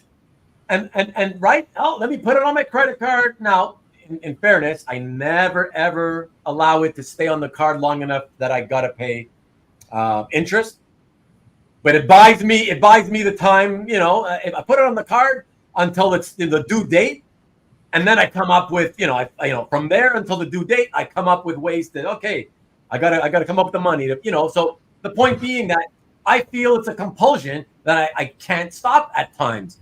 So to me, that's an addiction. That's like I feel I'm addicted, right? So I feel completely fine using the terminology. So just putting it out there. In case there's a psychologist out there listening who disagrees, I would still use it, even if they say it's factually incorrect to use it that way. I would still use it. Yeah, no problem. So that's what I'm saying. Bob says, I agree. It's sad. I need to fix that. Well, Bob, we all, but that's what we're here to talk about, right? We all struggle with, I think most of us anyways, to some degree, we struggle with that, right? It's like, buy another one. I get that dopamine hit. Look how exciting this is. You look at it for like a couple of minutes, slide it into your portfolio, and you're right. You don't look at it again. It's like, what the hell? Like, except online. But it's like, well, then you're just looking at scans. You might as well cash out, right? And look at your scans for free. Yeah. So, but again, it's no longer yours. Yeah. But Bob's not the only one. I think a lot of people do that. So, I love having stuff up on the wall. I do too, Hyder. So well put. Yeah, I can't say that enough. The feeling of having art on the walls wow, I until I did it for the first time, I never truly understood how much more I could appreciate the art than I used to. Like, it's just to be able to stand there and just sort of stare at a piece every now and then, and look at it while it's hanging there. And, I'll do that sometimes, either here or in my living room. I'll just sort of walk into the living room and one of the paintings catches my eye, and then I'll just stop and I'll stare like I'm at a museum, Yeah, it's a mini gallery for you. I mean, it's your own gallery. Mini gallery, yeah. So it's fun. I love that. Yeah. So that's why when people say, oh, I don't want to. I'd like to frame or custom frame, but it's so expensive. Every time I think about it, I realize that's more money that I could put, towards more artwork. And I get that. I used to be that way too. But when I said, okay, I want to have some stuff on the wall, and from the time I started doing it, it's almost like that became an addiction. I just enjoyed how much I enjoyed the art on my wall. And I was like, oh yeah, what's the next piece I'm going to go get custom framed, And also, I have to admit, part of the enjoyment was because I hooked up with the framer that I hooked up with. We became good friends, and when I go there, like, I've been there and I've hung out with him for a few hours just to chat, and I'll see the customers come in, and many of them, they ask a few questions. They kind of tell them, yeah, I just kind of want like a simple matte, maybe, simple looking black frame, whatever. And after like 5 to 10 minutes, okay, they're gone. But when I'm framing, custom framing, I'm in there with the guy for like easily 2 hours. Oh my God. Jesus. It's like a process where he's pulling down all the frame samples off the wall, and he's like, yeah, okay, I'm right, okay, pull. I give him an idea of what I'm looking for, and he starts, we work very like symbiotically now. So he pulls off the samples that he needs. Okay, that's of the frames. And then he goes, and I'm like, okay, I'm thinking about like an off-white matte, for example, somewhere in the off-white color. And he pulls out like 8 to 10 examples of different, cream-colored, off-white color. And we start going through all the combinations. And yeah, for sure it's going to take 2 hours. Listen, if I'm going to spend anywhere from, and I'm telling you, this is what my stuff has cost me, anywhere from the bare minimum, okay, an 11 by 17 was $200, the cheapest I ever paid, as much as like $750. So this is with museum glass, for those of you who want to know. But I'm in Canada. It's cheaper in the United States, just FYI. It's a lot more expensive here. But yeah, if I'm going to spend between $200 and $750, that's for the large ones, really, really large paintings, on a piece. Yeah, like, I'm not going to make a quick decision and just tell some random framer, hey, guy, I don't know, do your best. Yeah, frame it up and call me when it's ready. Like, yeah, I want to be a part of the, I think framing is an art in and of itself. So I want to be a part of that. You know what I mean? So, yeah. Well, what Ruben doesn't know, Peter, Shaun, the framer just called his wife and says, I got a sucker on the line. Let's do this. He puts the close sign on the door. When exactly. He made his quota. I know you guys are grinning there. I see you grinning there and thinking I'm a nut job. Once I started saying that I spent 2 hours with the guy, easily, by the way, and then we hang out for like 3 or 4 more hours. Yeah. Do you go out dinner, movie? Do you take him out? Relax. This is during working hours. We have to stay in the store. Oh, okay. It's professional. I'm sorry. Yeah. Do you text each other afterwards? What's that? Do you text each other afterwards? We do not. But thank you for checking in on that. And, is he in the chat? Who my favorite? That would be awesome. He is not. He's not. Just checking. Tommy says, I flip through portfolios with a good custom-made playlist and a coffee or a bourbon, maybe once a month or so. Well, that's pretty regularly or semi-regularly.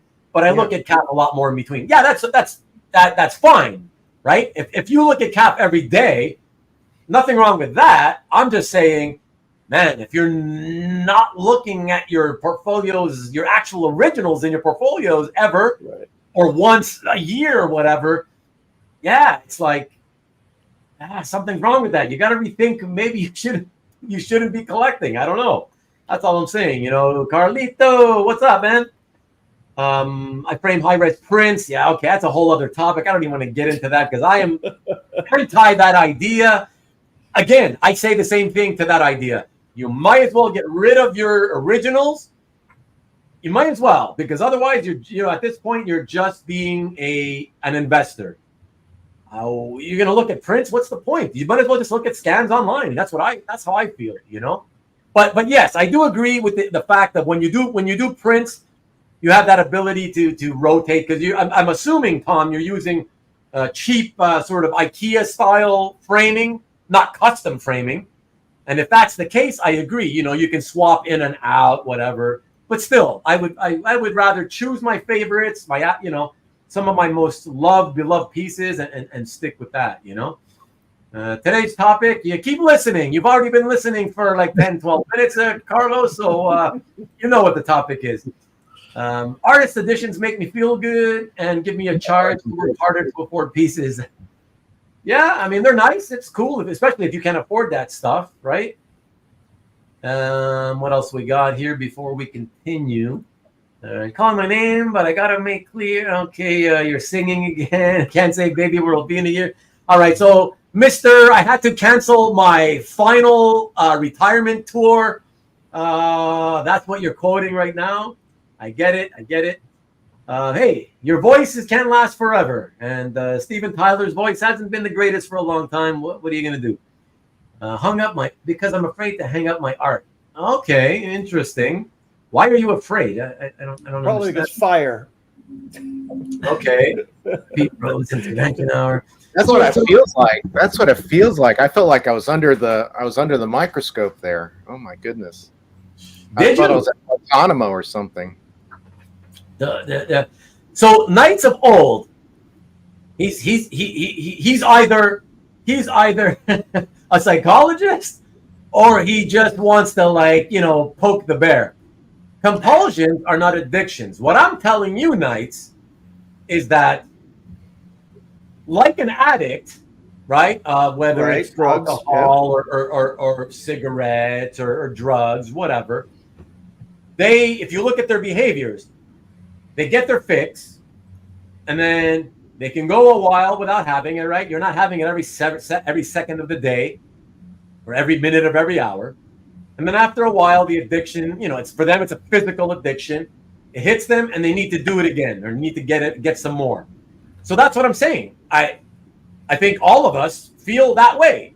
We got our pieces, and in spite of, even in situations where we know we can't really afford to buy more, we feel like, okay, yeah, I need that hit again. I need to get another piece. So the behaviors, to me, are the same. So I'll argue that all day long. And so to me, that feels like an addiction. So that's all I'm saying. Again, Knights, I'm not saying that by the rule, the rule of, the absolute definition to a psychologist that you can call it that way. But I don't care. What I'm saying is I don't care. It feels that way. It feels exactly like that. And that's why we use the term. And I don't find it wrong to use the term, because that's exactly what it feels like. Do you guys on screen agree? I heard a disturbing sound from Hart. Oh, that was just my colostomy bag. Oh. What's up, Porters? Yeah. Look at that. At our age, we need those guys. Or depends. I don't know. But let's go back to the topic at hand. Ruben's getting angry at me. I will let Alberto answer that, because he answered this 10 minutes ago. I think it's definitely an addiction. And just like addicts, we always try to justify it by saying, it will appreciate over time. Very true. It's a good investment. And so it's okay to spend the money, but it's an addiction. Yeah. So yeah. I mean, I think we all kind of feel that way, But does the money add to the compulsion, or does it? What does the money aspect do to that? I think it rationalizes. Yes, it rationalizes your need to buy more. Is the fact that it's an investment now. I'm going to buy it for $100 and sell it for $1,000. That makes my addiction or compulsion or whatever you want to call it okay, right? I mean, it's just you rationalize your own method of doing things. I know you've called it addiction, and I know a lot. Yeah, of the to me, it's an addiction. Yeah. Yeah, a lot of the people that I've known in the hobby use the word. Peter, Shaun, do you guys ever refer to it that way? I just like the alliteration. Yeah. Okay. That's too big of a Art- word. Art And Shaun, you're shaking your head. No. Anonymous. No, an addiction would mean you would buy anything. So no, I have Not specific ones. necessarily. I have. Not necessarily. It's like somebody who is addicted to alcohol, for instance. Typically, as long as they have the money, right, to get more, they will keep getting their favorite alcohol over and over and over. They don't just go and walk into the store and say, I'll grab the first bottle of alcohol that's on the NyQuil. shelf in front of me. They get what they like. You know what I mean? I We have multiple artists and multiple titles. There are different types of collectors. There's the character collector, there's the artist collector, or cover collector, the splash collector, recreation collector. Yeah, so recreations, commissions, and such. So there's different varieties of collecting in the original art, but there's so many collecting needs. Most people have other collecting hobbies other than collecting art. I'm sure we all have multiple hobbies. I thought you mentioned role-playing games earlier. Yeah. I also have role-playing game stuff too. Dungeons and Dragons. That's for both of us there. So let me give a follow-up from Knights. Knight says, only addicted if you think it negatively affects your life and you keep doing it and feel you can't stop. Well, yeah, but right. That's what I'm saying. I mean, I've been in situations. Okay, again, I guess we can argue the definition of negatively, right? But I've been in situations where I had been on a streak of spending, right? And to the point where it's like, okay, like I've practically emptied out my account. Now, as you guys know, I've been a collector and a dealer my whole time in the hobby. So I've always sold stuff as well as, collected. So I have that sort of benefit of when I'm running out of money, to collect things, I've got cash flow. So I've got cash flow from, the official business of selling artwork that, okay, I can dip into that or whatever. Or if that's low, as I said, I can put it on the credit card, sell something else in the interim, and and then use that sales money to pay off the credit card. So I would say that it negatively impacts my life from time to time. Yeah, because do I have to put myself in a situation where, okay, I got a couple of weeks before that credit card bill is due now. I don't have any money to pay it currently. And the only way I'm going to get the money fast enough is if I start looking to sell stuff from the collection, So I would say that's like a negative thing. Okay, it's not negative to the point of I agree.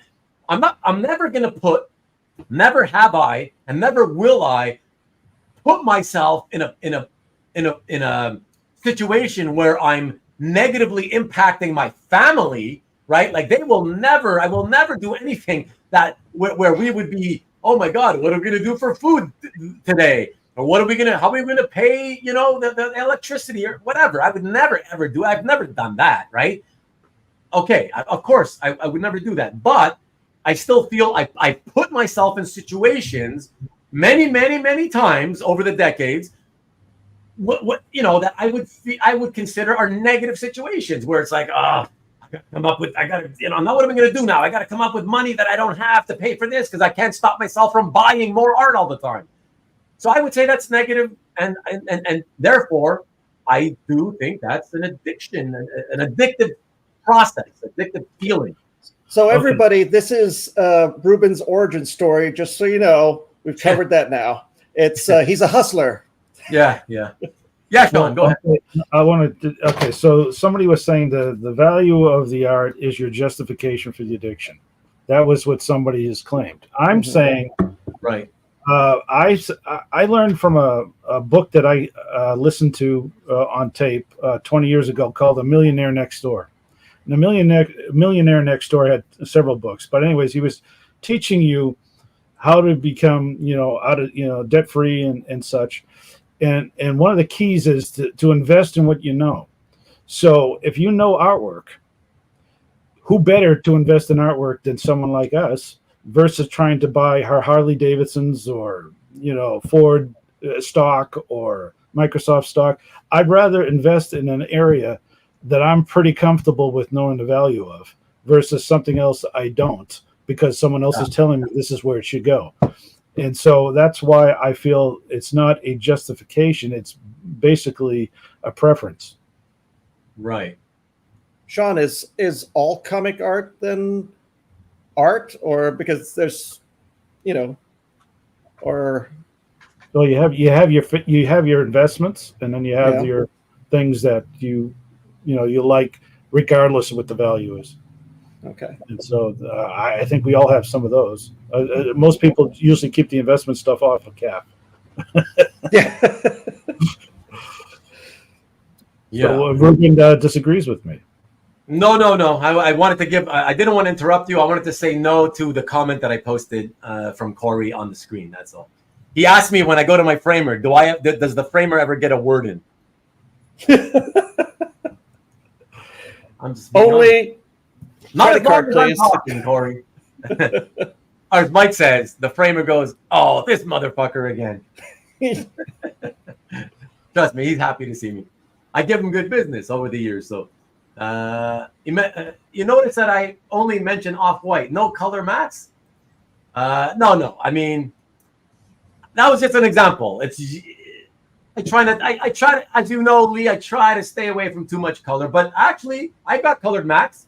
Paintings are okay. Remember, for paintings, it's different. For black and white art, you shouldn't be using color. But anyway, that's a whole other show, as we always say. Sorry, that's you guys together 4 months. Oh yeah, that's like 9.5 years. Let's see what else we got here from you guys. Let me try to catch up quick before we keep talking. So let me see. 41 sorry, I'm late to say bye-bye, but thanks for dropping in, Jewish, and hanging around. I appreciate it. Catch you later. And let's see. So Ruben is both an importer and an exporter. And you too. Sorry, I missed you, Carl. Have a good night. And good discussion. Thanks, guys. Good night, all. Okay, you two, you're leaving. All right, Tom, good night. Let's see. Good night. And now Tom, the other Tom says, the show, amazing stories. Mark Hamill played a kid that wanted to be rich. A troll told him, collect and keep everything you love. Never sell, and one day you'll be the richest man. Interesting. I'm not aware of what that is. Amazing. I saw that one.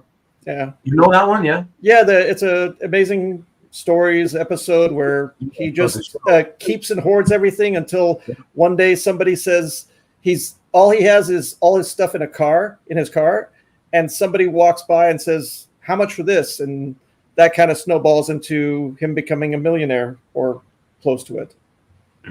And interesting. And his collection is vindicated at that point, or his collecting is vindicated.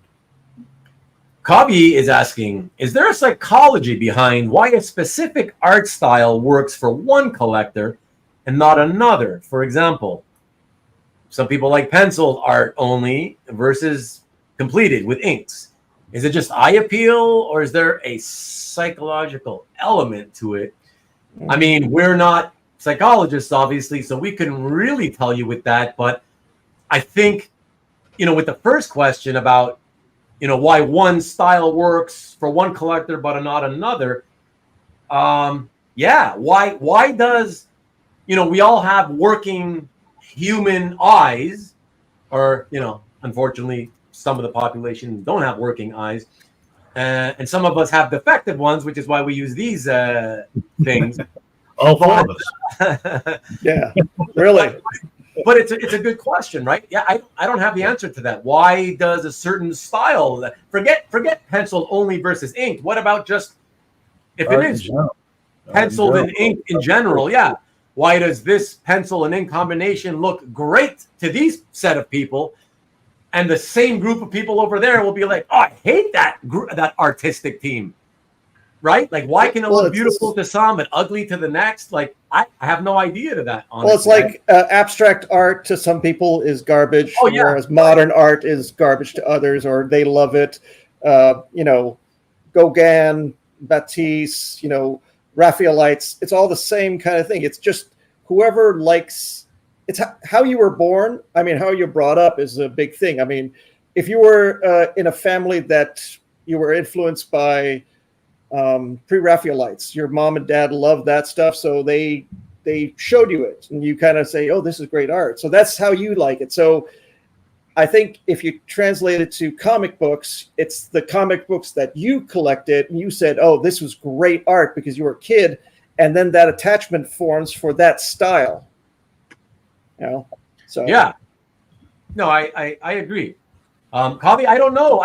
I would have to think, given the number of collectors, I would think the odds are that there are some. I would think there has to be at least some, you know, psychologists who are original art collectors. I don't know, but believe it or not, Kavi, I thought of that in advance. And I tried thinking, you know, do I remember anybody ever telling me that that's what they did for a living? Because if I could have thought of one, I absolutely would have asked them to come on. That would have been awesome, right? To see that viewpoint, and then that person and I would have had a never-ending argument about the word addiction, right? That would have been a sight to behold, right? But Ruben, I think all psychologists only collect Joker pages anyway. Right, yeah. They're or Two-Face. They have their own shrinks as well. So, yeah, what kind of food do you like? Same thing, right? Evening. What's up, Carl? Checking in for at least an hour of free therapy. Nice. I hope you've been getting some help for the last couple of minutes. He's in trouble. Yeah, you know, John Brown. Hey, you've been really active tonight. Thank you very much, John Brown. What's up? Beauty is in the eye of the beholder. That's the simple answer as to why some like this and the others don't, right? Like, yeah, right. I mean, that's a classic cliche, if you will. Right.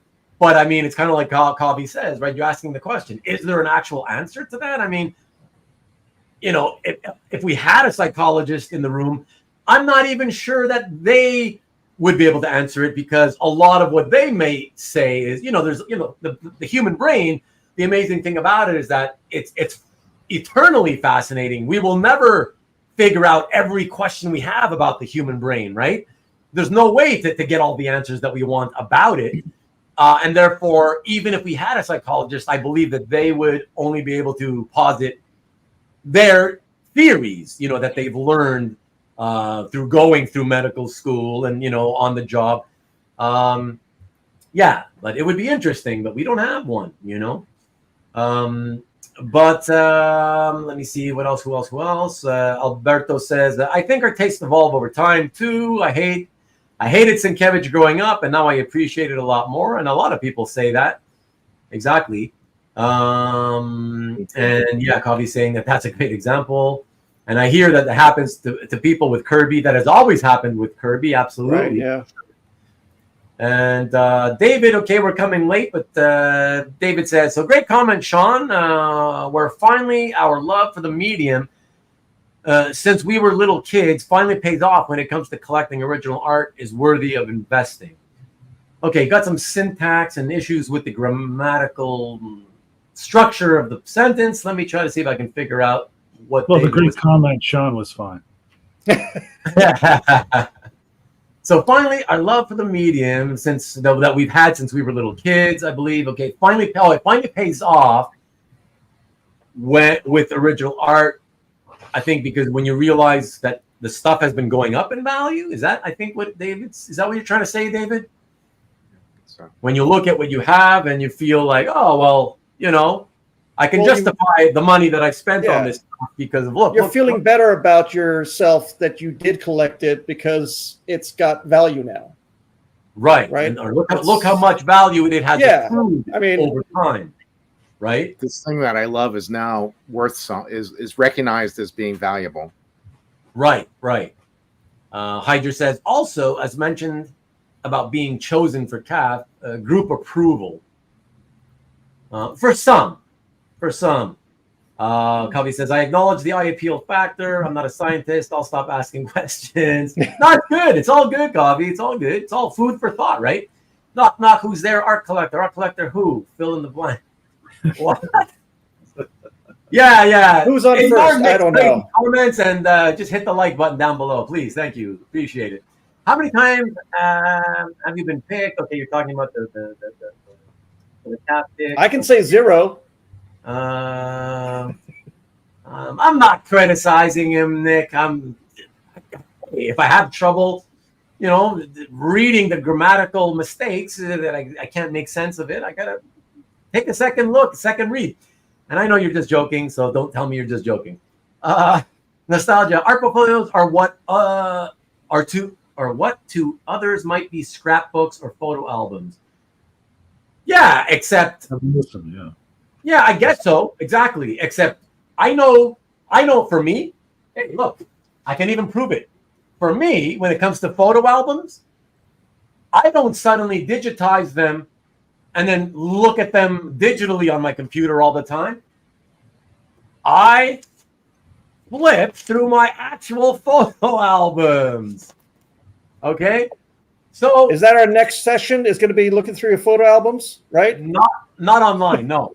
Not online. But occasionally, if I find some hilarious pictures of myself that are embarrassing, there you go. To Instagram, as you know. So there you go with that. But so to me, I will still look at my old photos, not go online or whatever, or into my computer and look at the digital versions. I don't know, but yeah, I don't know. Different strokes for different folks, I guess. Maybe we can say. Knight says that corporations are trying to find the answers why people like and do right for algorithm the market. Of course, that's the eternal thing, right? The more info you have on people, the more you know about their habits. That's how push and pull marketing. That's how you advertise to them, right? Yeah. Exactly. So, Ruben, I think you found 2 additional avenues for employment. One, as to be an advisor to people doing algorithms marketing, and number 2, to be a marketer for psychiatric services for people with compulsions and addictions. Yeah, this should be on payroll. Ruben, do you want to talk about my compulsions and addictions? Oh, wait, that's not the sexual. That's a private one. Okay, sorry. Yeah, that's not the private ones. Yeah, not the ones pertaining to your, behind and all that stuff. We don't want Shaun and Peter, weirded out. Yeah. Or what are the photos in that photo album? My life. What are they going to be? My life. My life. These are the sands of time, and this is Ruben. So this one here, I can see it's my life starting at the age of 31 and ending. You're that old? I can't tell, but probably the age of 35 or something. So just a few years of my life. Where's the one with you and the art framer?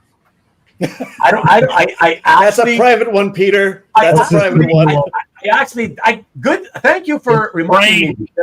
Framed.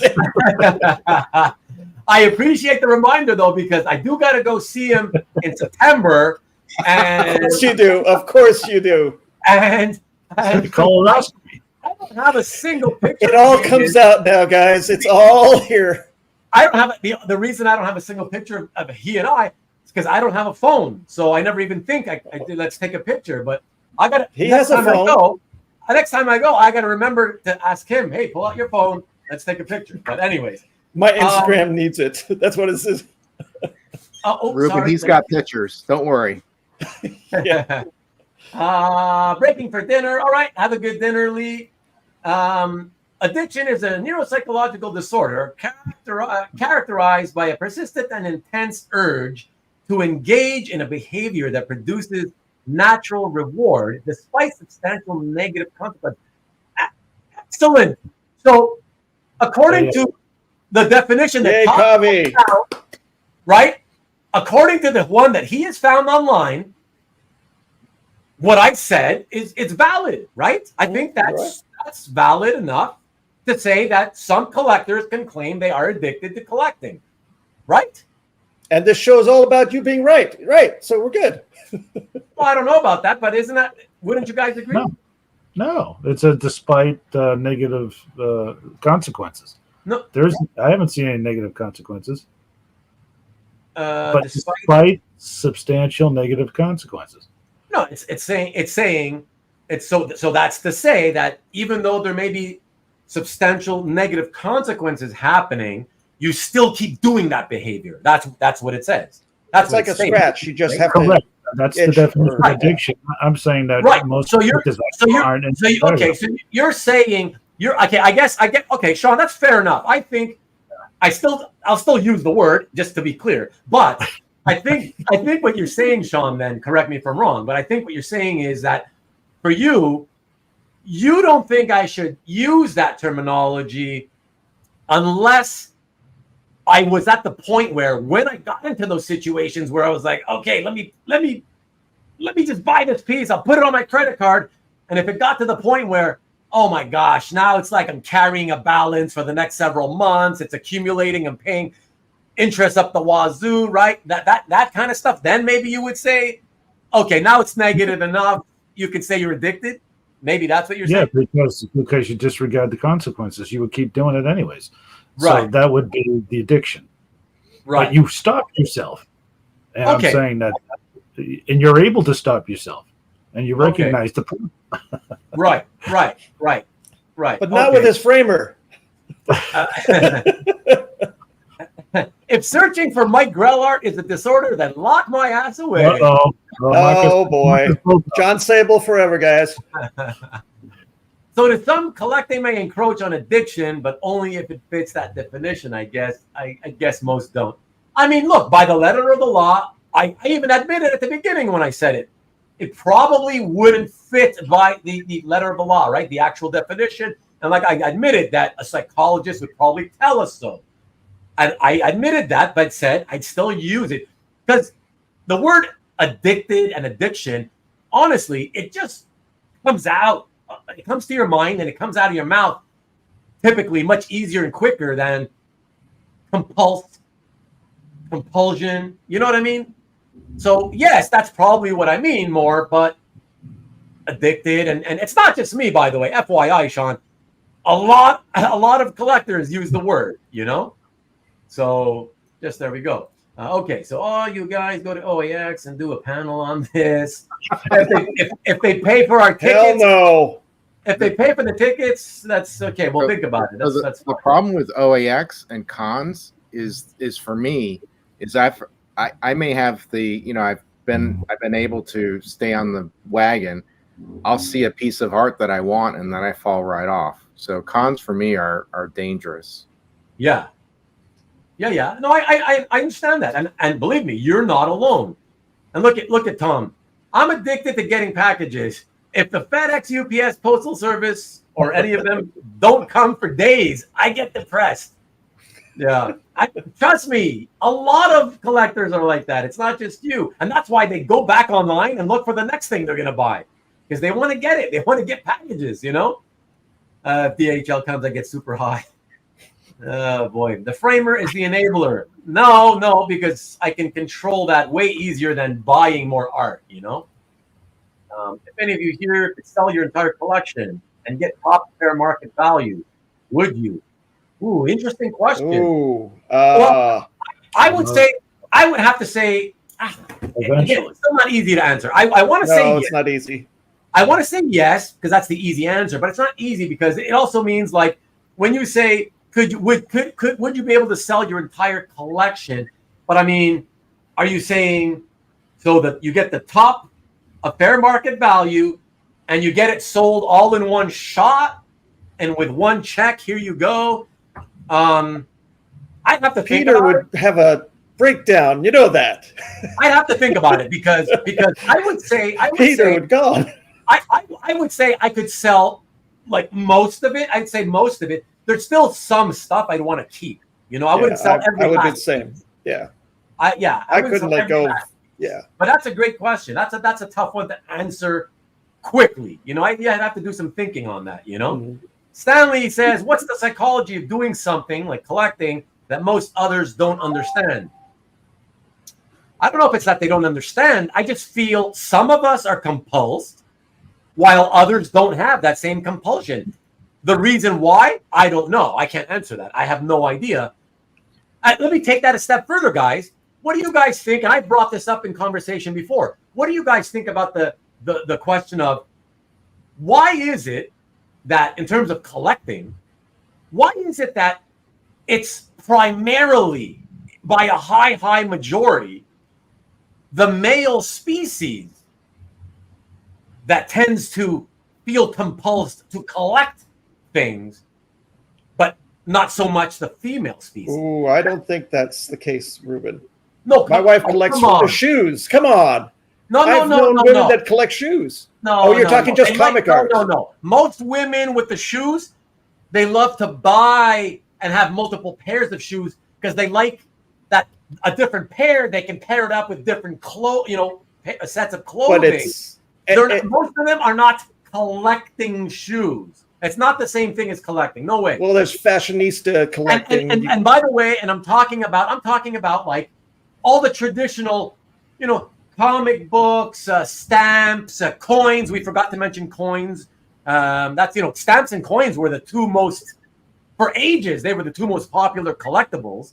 I think women girls bought Barbies and they collect Barbies, and there's a lot of collectors. Buy Barbies, but again, it's still not a lot. I'm talking for, if you count up all the females in the world and all the males in the world, and if you took a poll, how many of you collect something, right? I'm telling you, the number of males would so far outstrip the female species by like amounts you come on. Apparently you would be shocked. Peter and Shaun, do you not agree with that? Would you agree can go first, Peter. Huh? Peter can go first.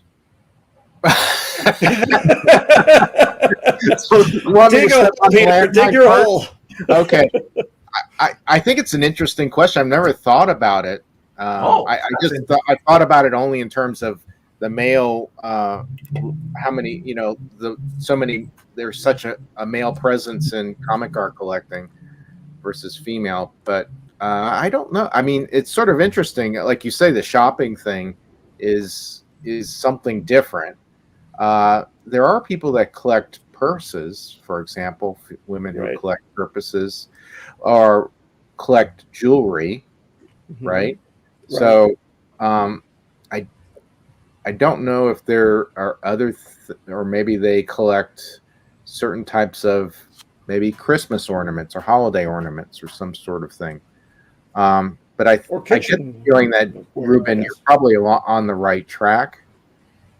I'm definitely on the right track. There's no way. Like, I'm willing to listen to anybody's thoughts on the matter.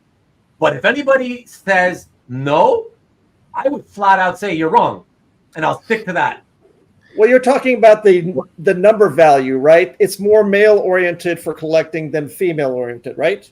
The majority of males collect just to feel better about themselves, or for whatever the reason. I'm not saying reasons for collect. I'm just saying if you look at pretty much all the major hobbies, and you just take a look with your own eyes, whether it's at a convention or online social media that talks about these hobbies, whatever. Come on, can you honestly say that in most hobbies there's a proportionally equal amount of females who collect as there are males? No, like there's almost no females in most hobbies. Well, actually, in the past 5 years, I've seen more con goers be females. I mean, not majority, but there's been an increase in females going to cons, cosplaying, getting into art, crafty stuff. That yes, there has been yes, but over the last 30, 40 years, there's been an increase in you guys all remember. Everybody here in this room right now remembers the days a few decades ago where you'd go to your local convention, if you had one, at the hotel ballroom, little ballroom, and literally there was not a female in sight unless one of the dealer guys maybe had his girlfriend or wife there. And even then, that rarely happened, right? Yes. And you went to your local comic shop or the newsstand where you bought your comics. You saw no females, okay? And yes, over the ensuing years, especially with the internet coming in, And comic book movies. it made the world a smaller place. It showed that, hey, there's this stuff could be fun, blah blah blah. It showed, hey, this is what it looks like, and to be at this convention or that convention, hey, that looks like fun. Oh, you can even dress up in costumes, and nobody's there looking to beat you up for it. Okay, so I could see how that enticed women to start going more. Yes, they go more compared to 40 years ago, whatever. But again, that's a whole other topic to say, because I can say, they go there to cosplay. A lot of them go there to cosplay. That doesn't mean they collect. A lot of them go there because they want to be seen in their costumes. They want that thrill, the dopamine rush of. But we don't have a poll for that. We don't have a poll to say that they don't collect. Right now, you're making a point that says your thoughts. But I can tell you, even if you include all the cosplayers, count up every female inside a comic convention, and count up all the men. The men are going to far outstrip the females. Oh, yes, I agree with that statement, but I think the current and future trends will be more towards not an equalization of male to female ratio, but it will be, the gap will be tightened up eventually. What is female? I don't think so. I am not a sexist. I loved stamps all during the 70s to about 84. My grandparents would send me envelopes full. I would buy those limited sets from post office. Okay, cool. Peter can appreciate that because he's a stamp collector, or was. Oops, sorry. I'm a reformed stamp collector. Reformed. Okay. Gen X and early millennials were taught and told to collect via TV advertising more than any other generation. I don't know if I'd agree with that. They were taught, but the influence is there. I know what you're saying for sure, Knights. I still have the NASA space stamp. You won't get off the stamp talk. Women collect more art than men. That's an interesting comment. Fine. I don't know. I don't know if you're just. I don't know if he's just trying to yank my chain or what. Tell me if you're trying to yank my chain. I agree with Peter about fine art because I agree too. Women collect Funko. I never said they don't. Fine tapestries, textiles. No, definitely not many in our hobby for sure. Many females in my stores, and those that do want Funko. Yeah, exactly. It's a minority. Of course, there are some female collectors, but it's a minority. How can you say that it's not a minority? Collecting shoes or fashion clothes is still a form of collecting. No one needs that many. It's a luxury item, right? I don't. Yeah, to me, a collector, if you want to get into definitions, if you want to get into the definition of collecting, right, for the female with the shoes, I would not consider them to fall under the definition of true collector unless it was the women who buy, like those of you who buy sneakers. You love to get the latest, the greatest sneakers, and you never wear them. You just put them on your shelf and display them in your closet or whatever. Women who do that, that's a collector of shoes, yes. Well, but if it's women who have 5 or 7 pairs of shoes and they wear all those pairs, it's not about collecting them. It's no different than me having 25 different T-shirts.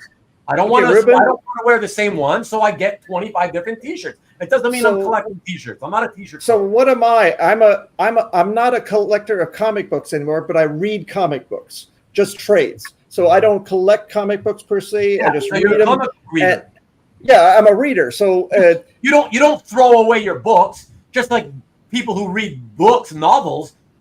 They love to keep them on the shelf. They never. No, they go to the used bookstores or I charity them. That's what I do. The comic books, the trades, whatever. To me, that's being a reader. Yeah. Well, so I am no longer a collector if in that category then, right? I mean, right. Look, I read trade paperbacks. I still buy them occasionally. I don't consider myself a comic book collector just because of that.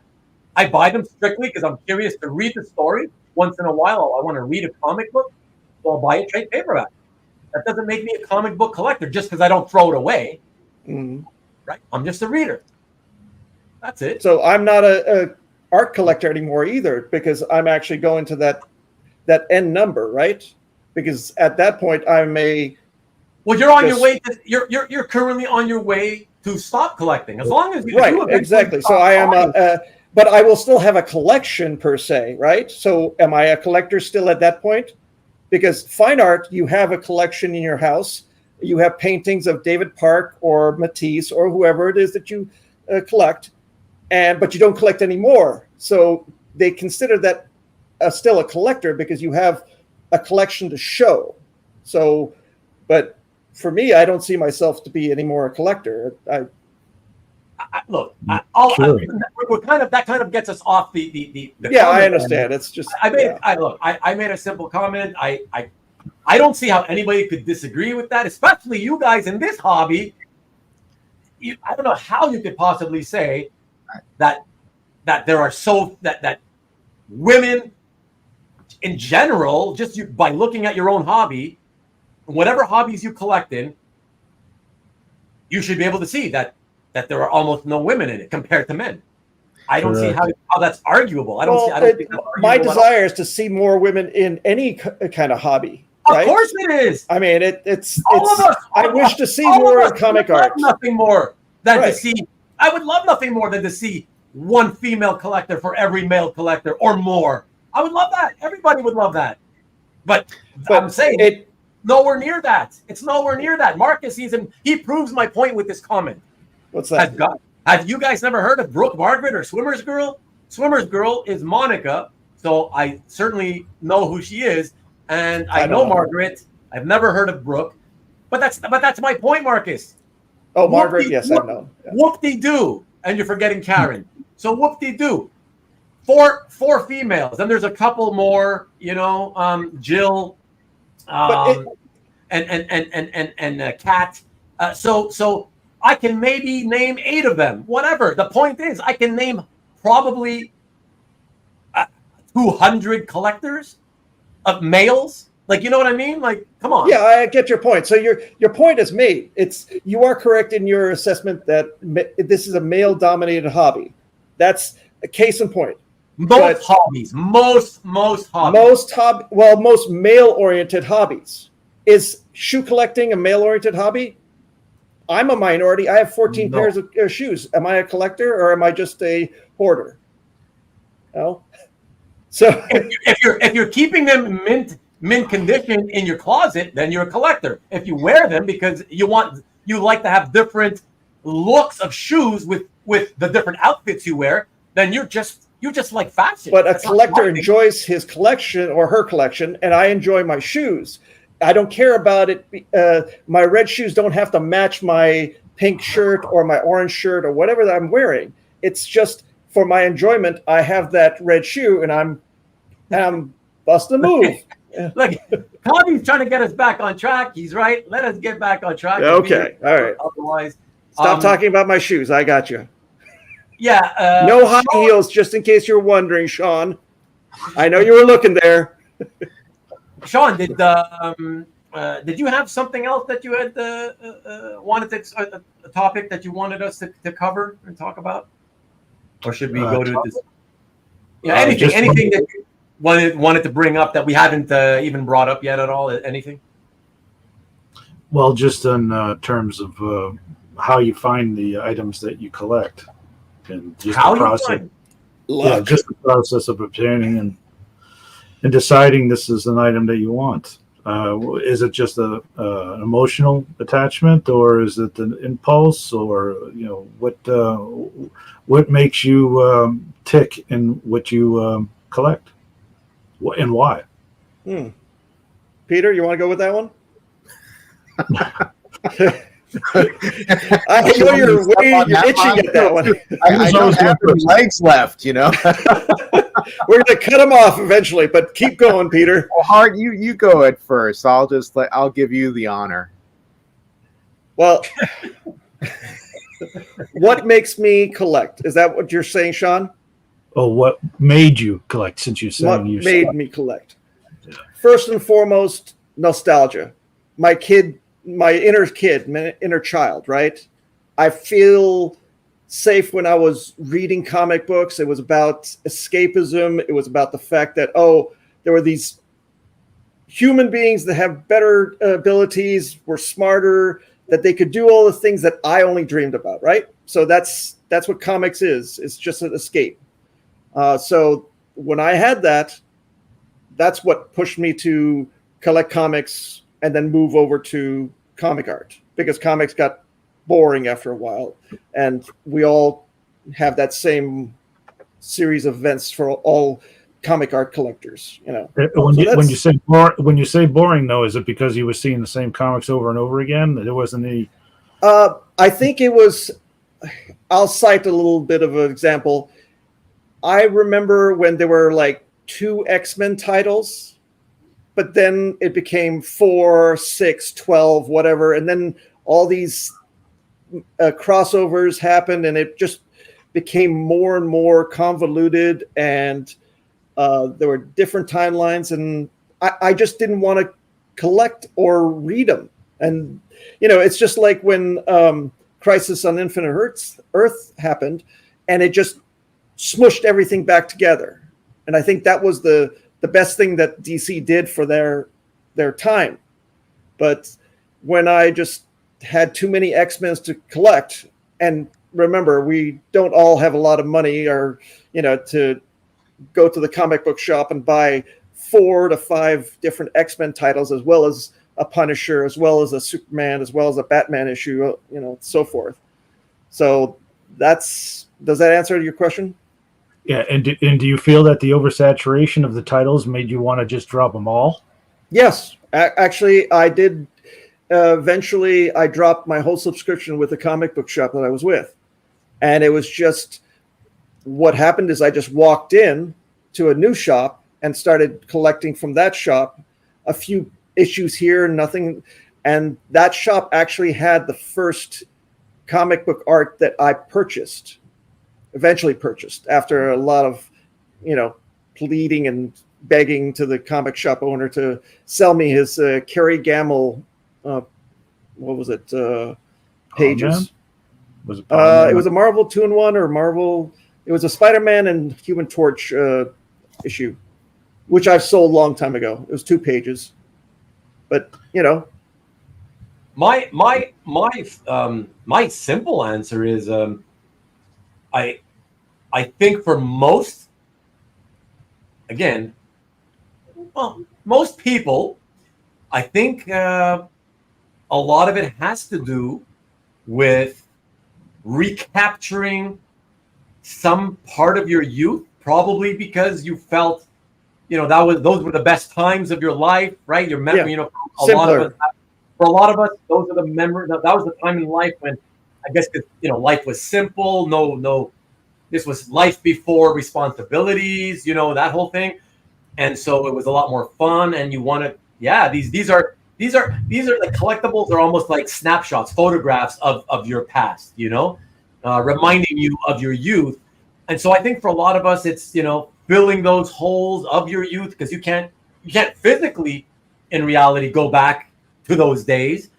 And I think these items that we collect makes us feel like we're back at that point in our lives. So I think for a lot of us, and again, everything I just said is what everybody typically encapsulates under the word nostalgia. Yeah. Now you remember where you were or where you bought your comics from. Almost every comic in my collection, I recall when I bought them. Okay.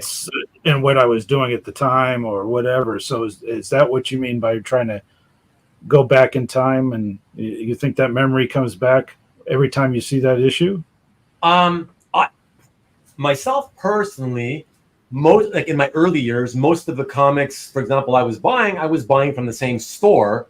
So to me, every comic, I can't say I have a memory of, I can't visualize pulling that comic off the stands. I do remember, I can visualize being at home, right, looking at the cover and then opening and reading it, but the actual purchase, not necessarily. I guess more broadly speaking, I guess I can say it feels like just that time knowing. So not any particular day when I bought this issue, but more like that time of I started at age 12, and they start, the comics start accumulating, and the remembrance of, oh wow, my 2 stacks got really high, and suddenly I was like, okay, I gotta buy my first long box, and just memories of certain storylines and how much I enjoyed them. Talking to a friend about comics. I was lucky enough to have a friend who was into comics as well. So just in general, I think the comics became a pretty large part of my youth. So yeah, I just remember, I guess, the general happiness that I lived with at that time because of getting into comics. It just brought a lot of joy into my life, I guess you can say. Yeah. So that's kind of what I'm doing. How about you, Peter? What about you, Shaun? Well, Peter first. Oh, sorry, Peter. It's all yours. You got the floor. Okay. Yeah, so for me, the superhero comics kind of got out of control with there just seemed to be a lot of them, and this was in the 70s, and then when sort of in this maybe the second or third wave of creations, it seemed to be multiplying upon itself, and it was getting out of control. And so for some reason I turned to war comics because they were a more finite set of comics that I could read and get my hands on. And because to collect all of Marvel, to collect all of DC it seemed an enormous challenge. Now, what war comics are you talking about? Like Fawcett, or are you talking old Marvel? So this is probably in the early 70s. DC War Comics. DC War, okay. Dell, War Comics. A bit of Sergeant Fury or Combat Kelly or something like that. Okay. But not a lot of that. Because those were more superhero-ish versus truly dyed-in-the-wool war comic war themed. Like Hubert stuff? Is that? Yeah. Okay. Right. Hubert. Yeah. So our army, the Big Five, our Army at War, Fighting Forces, GI Combat, those kinds of things. I only really, and so I wasn't that big of a comic book reader at the time. I mean, I have just a small box of comics from my childhood, and so when I collect comic art, some of that sort of does reflect that read, what I was reading, whether it was a certain set of a certain set of Avengers stories like pre-Skrull War or something like that. But when I came back into comic reading in the late 1990s, I got interested in other things. I got interested in the Justice Society of America. I got interested in pulp heroes. So that drove my my art collecting in that direction as well. So is that still true to today? I mean, you're still in that area? Well, I went into like the sketchbook area where I was getting sketches on a whole variety of characters without any concentration. It was a shotgun all over the place. But over time, I developed an interest in JSA, and that sort of narrowed a bit. And I've sort of gone full bore into the war art. For sketches as well, or just pages? For pages, Okay. for published art. and the sketchbook thing has trailed off to some extent. Okay. But the sketchbook is about 50% of my collection, and the published art the other 50%. Could you ever let go of the sketches? I'm just asking because No, that's a good question. Yeah. The reason I sigh is the idea of letting go of a sketchbook is even harder for me. Yeah. Because the sketchbook it represents a specific time period of going to conventions, meeting artists, and some of those artists are no longer with us. Yeah. And meeting people, trips to various cities. They're also not very they're not monetized very well. If I wanted to monetize it, I'd have to split it apart, and that is not appealing. Yeah. But it's an investment of your life that you put into those books. That's more worth it than the monetary value wise. Yes. Hey, guys, just as an FYI, if assuming we all want to keep it to the 3 hours I usually try to keep it to, there's only 28 minutes to go, and so I just wanted to sort of get back a little bit more on track in terms of trying to see if any of the pre-show thoughts that any of you guys had. Peter, you in particular, you seem to have a few. Is there some that we didn't touch upon yet that you wanted to bring up that we could tackle them? Good night, Nick. See you, Nick. And thank you for rallying the likes as always. Yeah, everybody, please, if you can, if you don't mind, if you're watching, listening this right now, if you don't mind hitting that thumbs up icon right below where I'm pointing somewhere, I'd appreciate it. Thank you. I think Mike and winning your snipe. Sorry, go ahead, Peter. How's collecting a sign of other problems in your life? Ooh.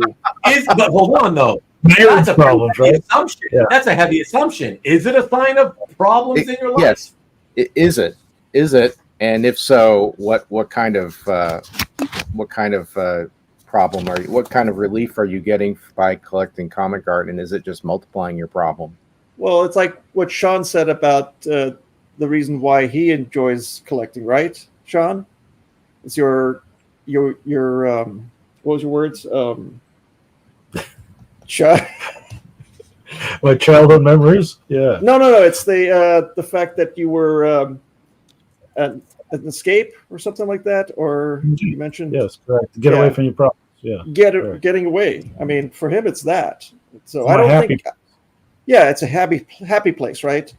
I don't think there's too many negative things that can be associated that you could cover with this hobby. I mean, because most negative things are bigger scope life things, right? Like financial problems or marital problems or whatnot, So I don't think so. Well, they always say that the 3Ds are what usually cause you to sell, and from in comics, anyways. And I assume it's in artwork also, which is death, divorce, and debt. And now that I've added desire, meaning you want something else. And these are the reasons why most people sell. And so it's hard to get anybody to sell outside of that area. But those are the areas that we've had to deal with all this time. And I got divorced in '98, and my first wife was preventing me from collecting. And so that was one of the foundations for our issues, among many. But I've been remarried and have kids now, and my wife now encourages me to do what nice. I that's good. enjoy. And she doesn't have any hobbies herself to speak of. And most women, going back to that, if they have a hobby, it's usually one, maybe two. Men can have 5, 6, 7, multiple ones. They love to be busy and keeping things going. My collecting is, I don't see it tailing off. I'd like to be like John Burke. John Burke was a lawyer that was had a huge collection of artwork in New York. It was a good friend of mine, and when he sold out, he turned 65 or 66. He says that was him. He just sold everything off and retired and lived another 3-4 years, but that was it. But he set a goal of when he was going to sell. He had health issues too, and that's what he did, and didn't look back. Well, that's what we all will eventually have. Is I mean, at our age, we're going to be dealing with health issues. That's the honesty of life. It's not, no joke there. So, do you want to sell before you get to that medical problem issue, or do you want to sell during or after? Probably after. Your relatives won't know the value, so it's up to you. That's true. You know what it's worth.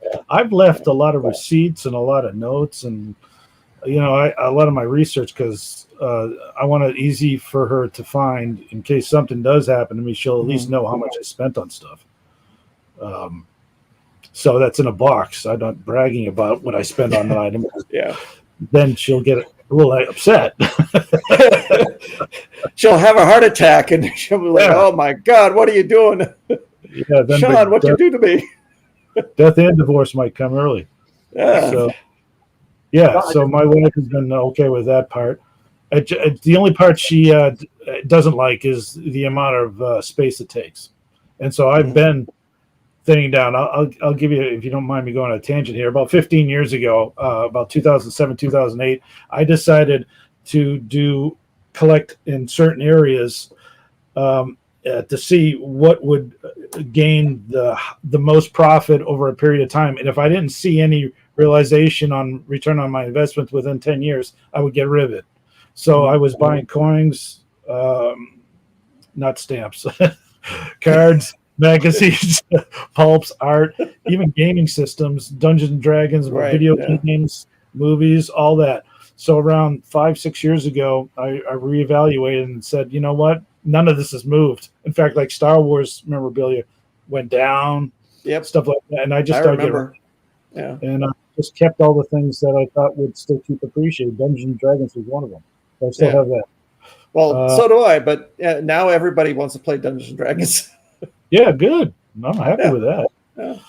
But at the time, nobody cared. There were very few people that I knew that even knew what it was. I was beat up because of it in high school and junior high. It's like you were the odd man out or odd kid out.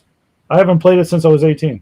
So, but I do collect it because it brings back some of the memories. Plus, I still have some of my stuff from my teen years, and it was another outlet for me to do drawings. So I was drawing campaigns. I was making my own campaigns, grabbing art from Conan and copying it and interpreting it and bringing it into Dungeons and Dragons and stuff like that. So it all goes back to artwork again. And then that's your happy place once again, right?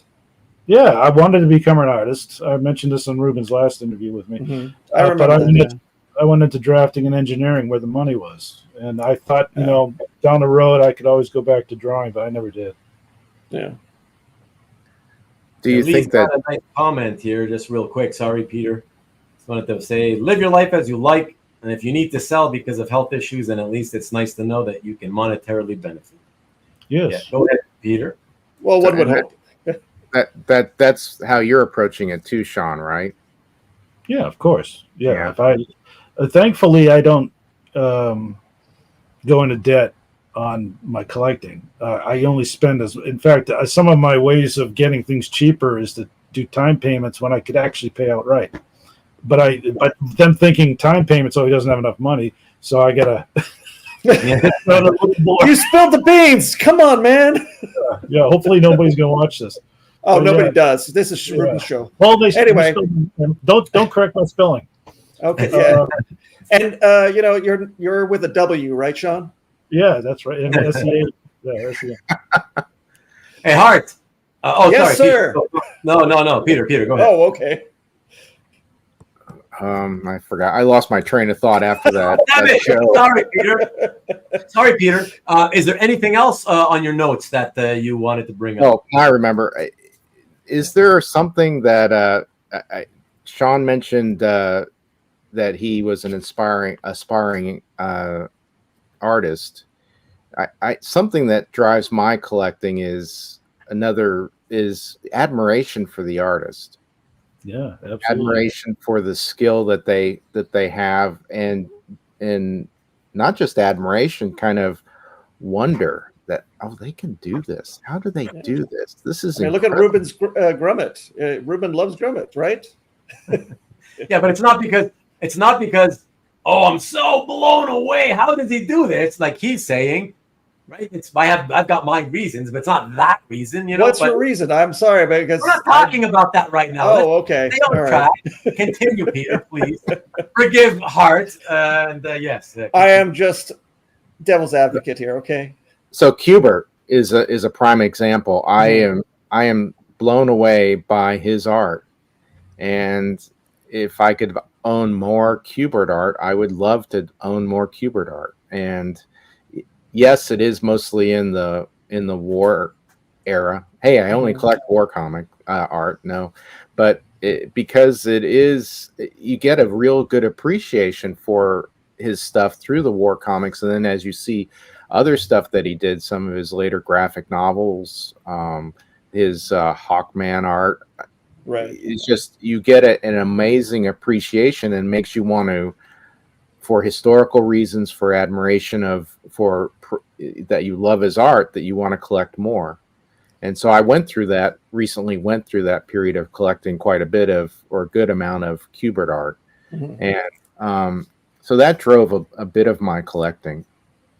I will want to add into that, only because you threw in the joke, Hart, and then Kavi, I don't know if you guys noticed, I'll put it up again. And Kavi joked along and said, "The psychology of Ruben's love for Tom Grummett is part 2 of this show." Stanley will be happy. But I just want to add in that, that is kind of, it goes with the theme of this episode. Well, why? You can ask me why him. Unfortunately, it's not really as much a psychological thing. It's because I can tell you, it's simply, I can simply say this. It had a lot more to do with, I've always enjoyed his artwork. So that's even when I wasn't collecting it. But and I've mentioned this before, that there was 2 reasons why I started to focus on Tom's art. And a lot of it had to do with money. The fact that I was sick and tired of where the hobby was going. And by that, I mean, the prices kept going basically this way, And I was so just tired of it. And it was making me really lose my enjoyment of collecting, because, it's one thing to love the art, but at a certain price point, I no longer seem to like the art anymore. I really don't want to look at it. It literally disgusts me when I see the valuations that we've attained on a lot of the artwork. I've lost the love of a lot of art simply because I look at it and it just reminds me of how much money it takes to buy that piece. And I'm like, I love it, but I don't love it that much. Like, I'm not that interested in it. You know what I mean? Yeah. So the money has had an effect. And so I thought at the time, let me just find something I can collect that will bring the fun back to me, but it has to be affordable. And that's why I started collecting and focusing on Tom's art, because he was one of the few artists whose values were still very, very low. And I always enjoyed his work. And so I thought, oh, what a great combination.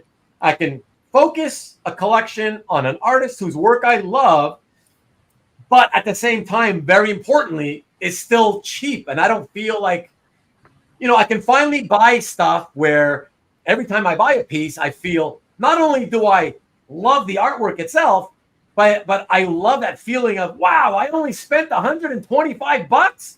Yeah. Awesome. Instead of, wow, I love this. I spent another $4,000 out of my pocket. Like, come on. Right. Yeah. I hated that. I really to this day, I hate it. And I still occasionally do it, but I hate it every single time. I enjoy getting the art when it comes in and I look at it, But I'm telling you, it's not the same feeling knowing that I remind myself, oh God, how many thousands did I blow on this thing again? Yeah. I hate it. I hate it. So yeah, so that's it. So that's the whole psychology for me about why I got into Tom's artwork. It's just I wanted something that was cheap, affordable, if you will, and that I enjoyed at the same time. Yeah, because the money aspect has really made me lose a lot of the enjoyment over the many years, so that's how I feel about that aspect. So Hey, Peter? No, can I ask Ruben? Oh, go ahead. No. Go ahead, Peter. I can wait. Ruben, so that's a demotivator essentially. When you get Demotivator? yeah, things that The money, the price makes you the value from going up constantly. You mean? from buying art. Yeah. That's it. Because I've mentioned it many times that over the last couple of decades, I have continued to get priced out of the market. Right, like a lot of people that get priced out and you don't see them again. That's because they like what they like, and then when it gets too expensive to afford, they just stop collecting. They feel like they're forced. Right, either they can't afford to keep buying it, or they just don't want to pay those prices anymore. Right. For me, that's what happened. The difference was, as a collector at heart, loving the act of collecting, loving the fact that I get to associate with people, other collectors on a regular basis, right? Like-minded people. I wanted that part of my life to continue. So what I would do is I would stop collecting the thing that got out of hand. And then I never planned it out in advance, but what I realized I started doing was I'd be like, well, I'll find something else to collect. So I did what I call collecting down, right? I would collect something that was still more affordable and that I still enjoyed. But typically that meant something that I didn't enjoy quite as much as what I had been collecting already, And so I kept going to, the equivalent of saying, oh, I was collecting a top tier character and then I got priced out of that market. I wanted to stay in it. So I went down to my favorite B-list character to collect, or B-list artist, if you will. And then when I get priced out of that, okay, I'll go to the C-list, because I still wanted to keep trying to do what I could to stay within the hobby. Sorry, I lost my sort of train of thought. Did I answer the question, Peter, or can you remind me what you were? No, that you answered it, and no, you did. Yeah. And okay. I just want to let Hart. I sorry to interrupt, Hart. No. My question to you, Peter, is you were talking about Kubert and war art. Do you like all war art artists, or is it just a finite number of people that you collect when it comes to war art? I'm one of those guys that I like to get. I like a lot of it. I like a lot of the artists, and there are a few that I don't like at all. I want to get a page, an example from each of the artists if I can. Yeah. Even where there have been occasions where at least one occasion where I bought the art that the anatomy is awful. Okay. Yeah. But it's a classic story of historical importance by an artist that I otherwise like. Mm-hmm. But the hands are awful, the heads are out of proportion. But it's about the four chaplains who they were on a troop transport in the Atlantic and it got torpedoed, and they gave their life jackets to other people to survive, and they just went down with the ship. So who's the artist? Lee Elias. Okay, Lee Elias. Okay. Yeah. Was this in his later years? Because he was a really good draftsman at the beginning. Oh, I think this was in the 50s, I believe. 50s. Okay. I have to go back and look. I'm not sure. Yeah. Well, we'll talk later. I'm interested because I really like Lee Elias as an artist, and I have a couple of Warfront pages. So it was from Warfront. Yeah. Oh, it was from Warfront. Okay. Yeah. Well, we need to talk. I don't have the chaplains, okay? But yes, we can talk. I'd like to interject just quickly because I'm catching up again on comments, and I just wanted to highlight that Rich said something to what I was saying. Says it's a great feeling to buy terrific art at an affordable price, of course, and also he said exactly what I said. There's at least one person out there who feels like I do. I can't enjoy art in my collection when it gets beyond a certain price. Right. Yeah. It's interesting how, for some of us, the value of owning that original affects how you feel about it. Did you see my comment on the chat? On the what? On the chat. I added something to that. Oh, down below? Hold on. I'll come back to Bob. Money tends to poison any hobby. In certain ways, absolutely. Yeah. In certain ways, absolutely. And Bob, you're still here with us, Bob. Awesome. I feel the same way. Awesome. And well, not that necessarily awesome, but it's good to find another person that feels the same way. That's one of the reasons that I collect Archie art. Yeah, and I know that. And I know that about you, of course, Just so you guys who don't know Bob, I mean, Bob has been collecting since the 80s. And so he was like most of us. He started with, your typical superheroes, mainstream superhero stuff or whatever.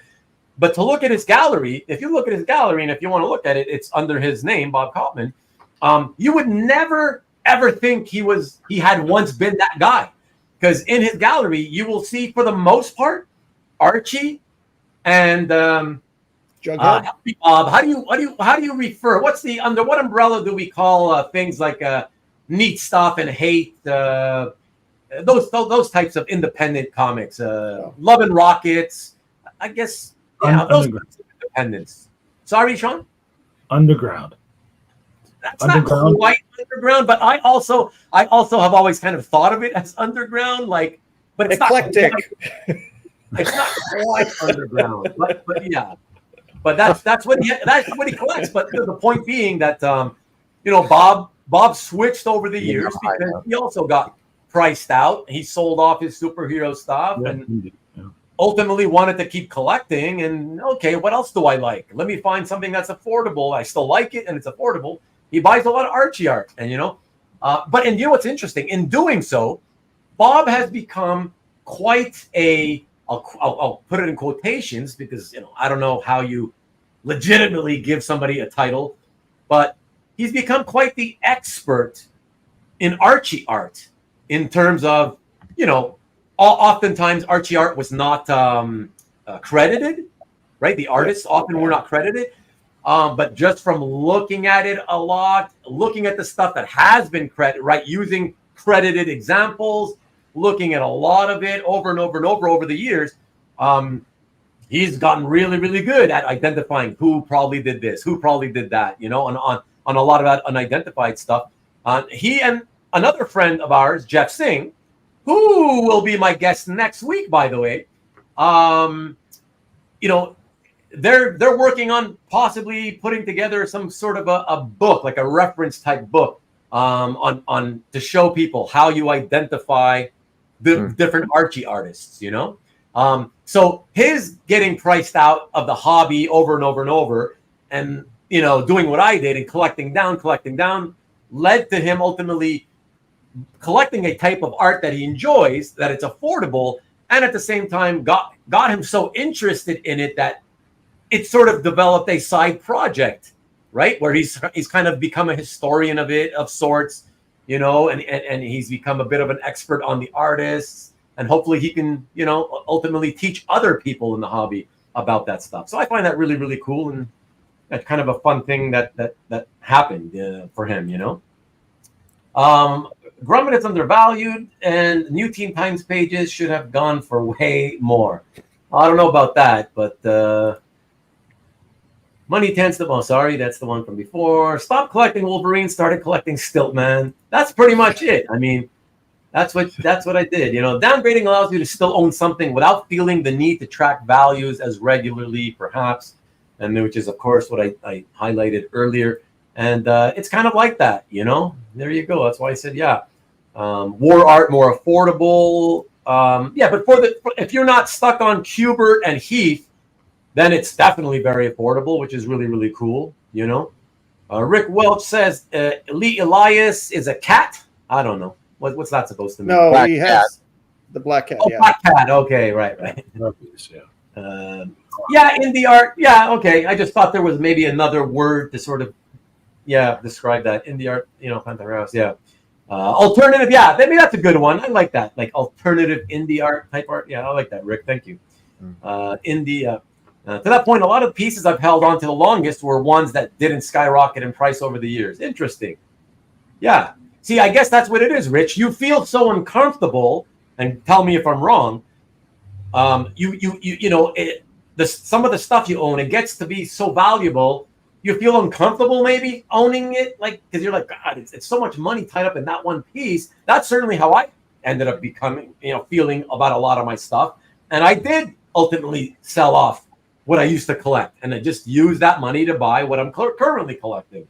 Some of my 25s are more sentimental than value related.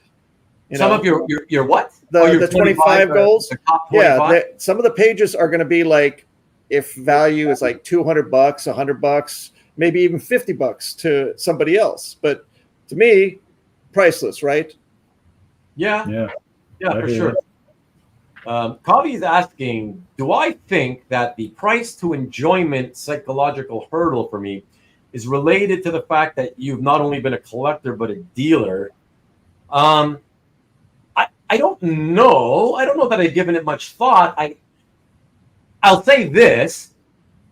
Having been, guys like Marcus and a whole bunch of you really who have been around since the 90s, we've been around for a long time. So I feel like I can say that I have personally felt that psychological barrier to price, even when I can afford it, right? Even if I have the money, it turns me off. I guess that's a fair way to put it.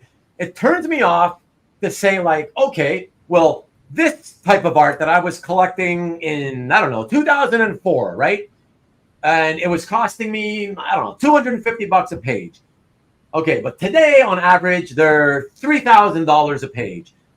I can say that, yes, that's a massive turnoff. So a great example, and because I use those dates, right? Great example here, guys.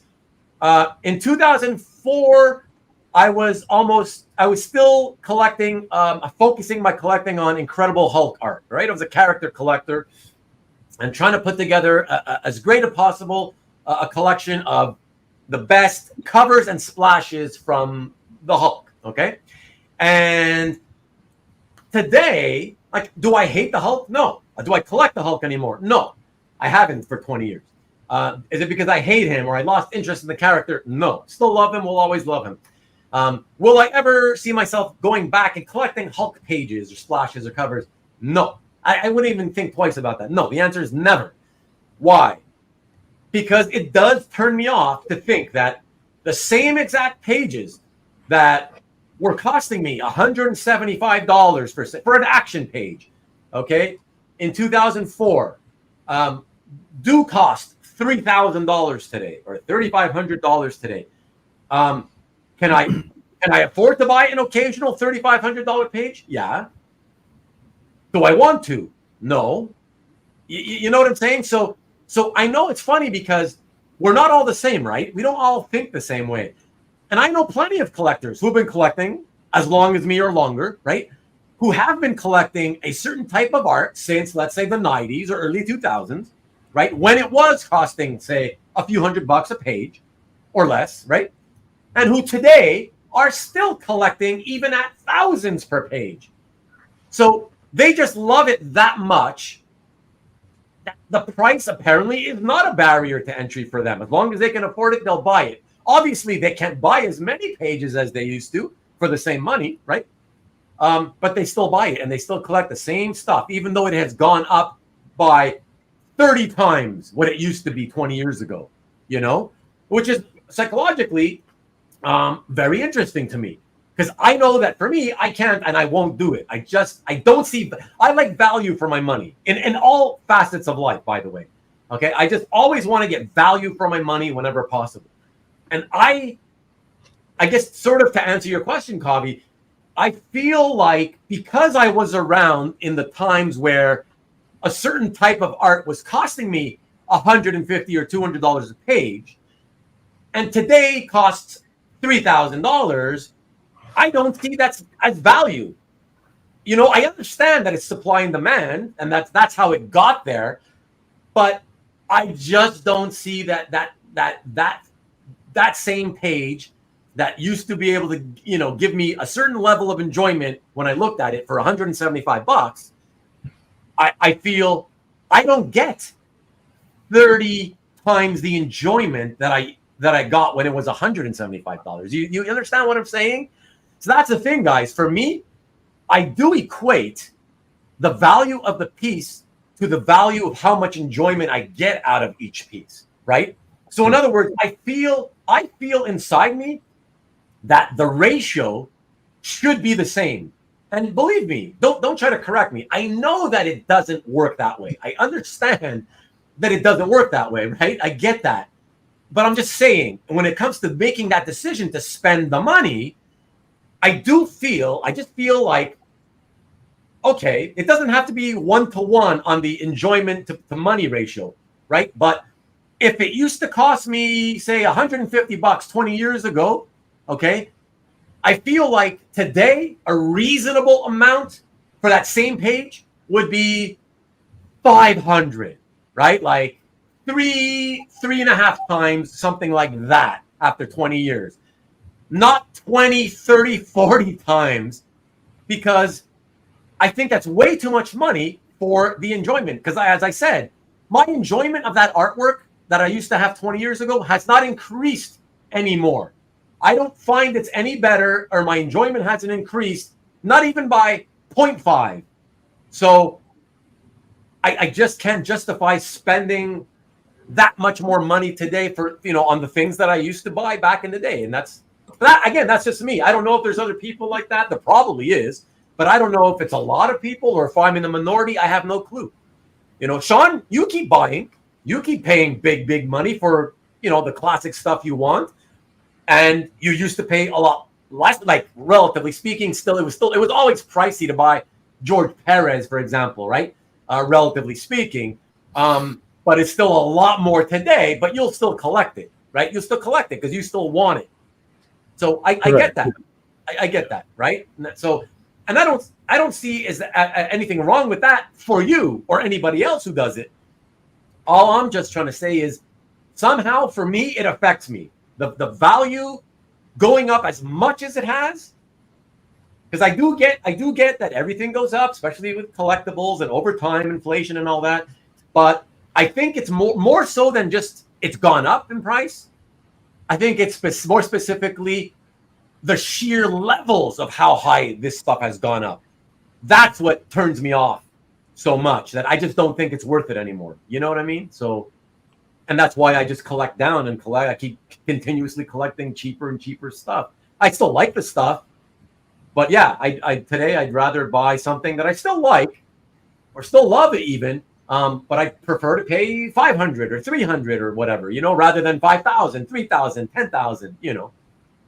But anyways, yeah, off the soapbox, you guys, I'll see what everybody's in the chat saying, and you guys go ahead and you got anybody jump in if you got something to say. I would say something that, for me, the value of the piece doesn't come into play because I don't get into the weeds with the values anymore, because I don't get on CAF all the time, and I don't have the algorithms of CAF being with what this sold for and all that, so forth, all that little modules that Bill does. So for me, the value is still the money that I put into it. So it doesn't come into play as a higher value until I'm actually actively going to sell it. So if, let's say, for hypothetically, I collected 100 pages back in 1990s and I left the hobby. Those pages are still valuable to me. They might be tens of thousands of dollars, right? To some CAF members or whatever, to the open market. But to me, if I'm not in the hobby, I'm not conscious of what's going on out there, and it still gives me the enjoyment of having that in my collection, right? Because everybody has, the value shouldn't come into play until you actually want to sell it. So then you do your due diligence and you look up the prices or whatnot, or you give it to your auction house and let them deal with that. But for it, the time that the art is in your collection, your enjoyment should stay the same. It shouldn't change, fluctuate in any highs and lows, because it's in your collection. It's your art. It's not somebody else's art that you're borrowing or you're co-owning or whatever.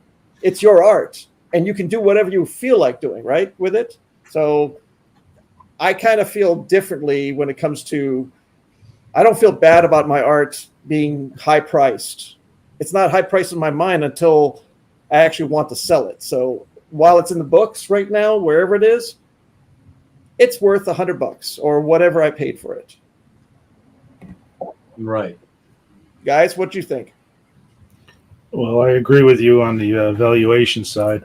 I just don't. I can enjoy a $10,000 piece versus a $100 piece the same.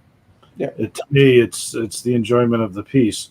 Right. For me, the enjoyment of collecting sometimes is the art of making that deal happen. Sometimes you'll run into a collector, won't sell, and you find his point where he's thinking about it, and then you evaluate if that's something you want to do or not. But now you know what it would take to make that deal happen, and most of the times I'll pull the trigger because I wouldn't have been asking unless I was really interested in the piece anyways. I wouldn't be leading somebody on unless I was absolutely sure I wanted the piece. Sometimes I've been priced out. There's the Avengers Annual 7 cover. I've always wanted that in my life. I've made deals. This guy tells me he wants it. At the time, I don't know what he wants now, but he was thinking like $200,000, and I thought of it. Really? Holy crap! I was like, when am I gonna? Well, your wife wouldn't like you. But Shaun, yes, but I didn't do it. By the way.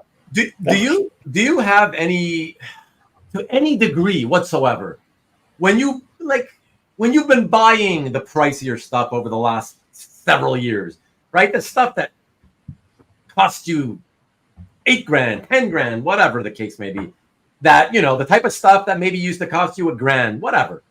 Do you have any sense of, I don't know, disgust or hatred or negativity in it, like any negative sensations at all when you buy it, when you receive it, look at it, any at all? Not about whether you suddenly hate the artwork. Obviously, I know you love it, but I don't know, does looking at it still in some way also make that thought cross your mind of like, oh God, I can't believe how much this shit cost me now, though. You know what I mean? Not yet.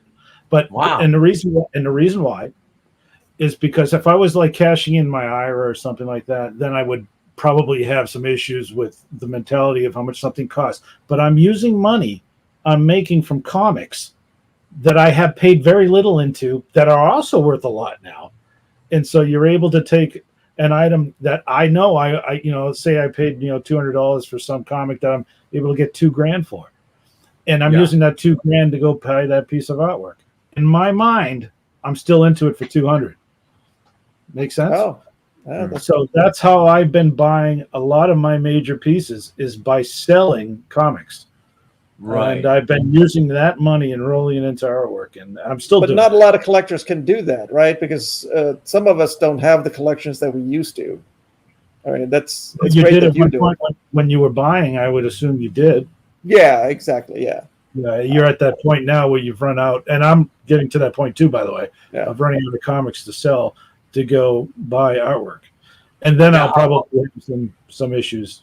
A lot of people that I know in this hobby, did that over the years, got rid of the comics, whatever. You're lucky though, Shaun, that you had comics that have had value, hung on to them long enough to accrue all that value that you could then turn into more artwork. That's fantastic. I know quite a few people who still had comics. I dumped all my shit before the internet, like the year before the internet came into being, in 93, so I didn't benefit from that at all. Well, I just wanted to say something to Kavi here.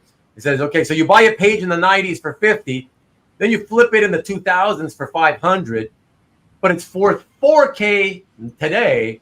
Yeah, that's a turnoff because, but it's because you were a seller much earlier on. Here's the thing, though, Kavi. I disagree with that. I mean, for some people, that may be true, yes.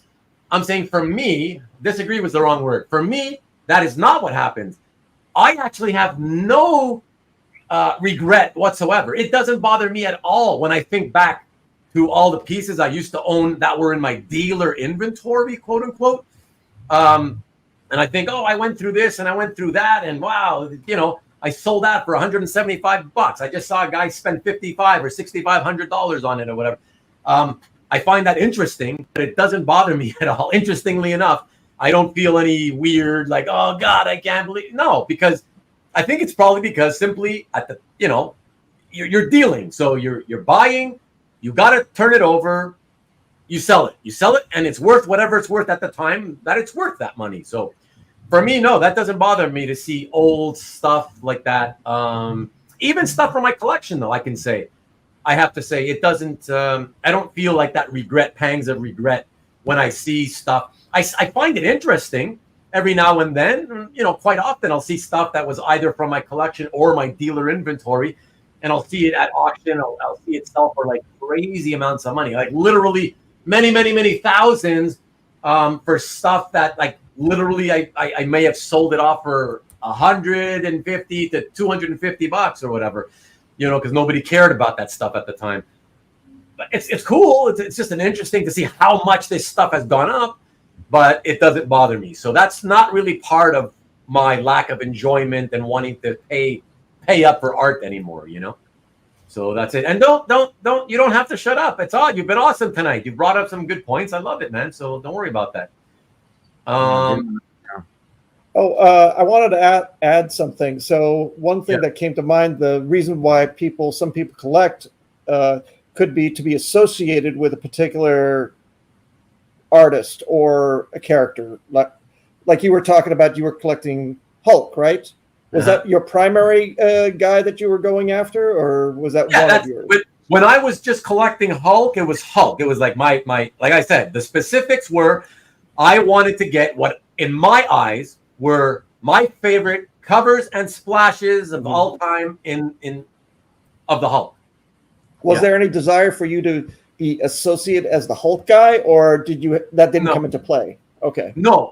And as a matter of fact, because I didn't want, I wanted to be able to try to accomplish this goal, this collecting goal, right? Mm-hmm. Find as many of these as I wanted, as I could.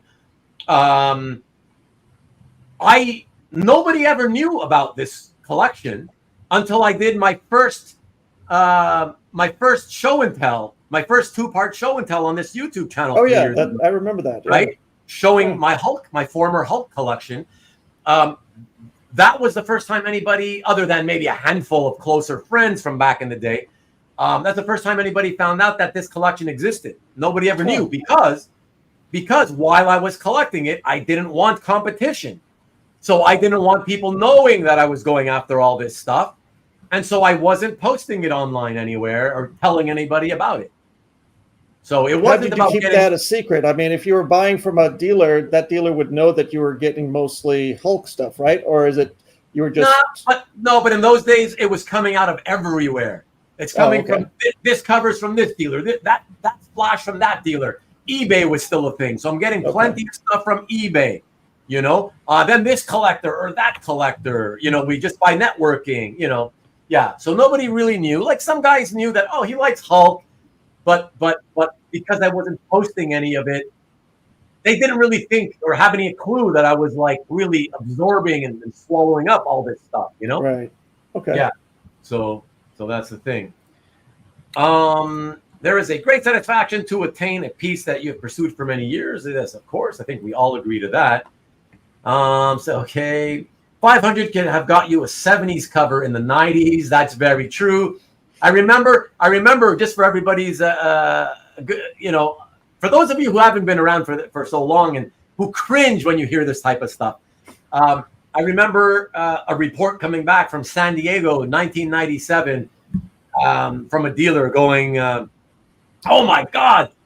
Remember, guys, 1997, okay? For those of you who only think that artwork started taking off only in the last 5 years after COVID, okay? 1997, the report comes out from a dealer, you know, trying to make an inference to how much original art is taking off. He's like, oh my God, I actually got $350 for a Dave Cockrum Iron Fist cover from the 1970s, from that 15-issue run. Like, oh my God, 350 somebody paid me for that thing. So 1997, guys, you know what I mean?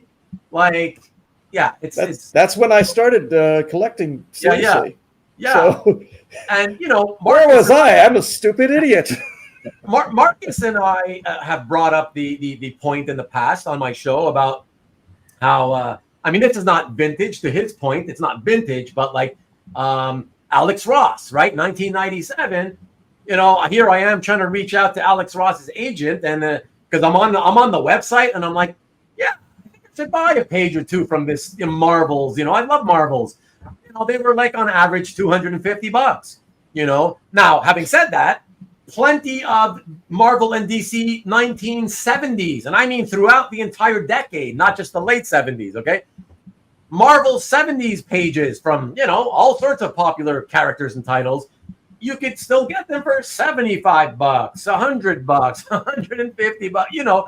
So you know, relatively speaking, wow, Marvels is only 3 years old at that point, right? Alex Ross Marvels. So like, wow. So in my head, I'm like, wow, 250. Damn, man, I can get a lot of 70s Marvel art for that price. So this stuff is expensive. Yeah. But at 250, I could still afford it. So it didn't seem like a ripoff. It just seemed, you know, in comparison to vintage art, it seemed expensive, but it was still affordable to me, right? So that's the thing. I mean, that's how much time changed this hobby, right? Right. Back in 97, I was buying pages on eBay from $25 to $65. You know, right. That was the good days. Well, I guess the good old days is when you were buying Kirby's for $5 each, but that's a different story.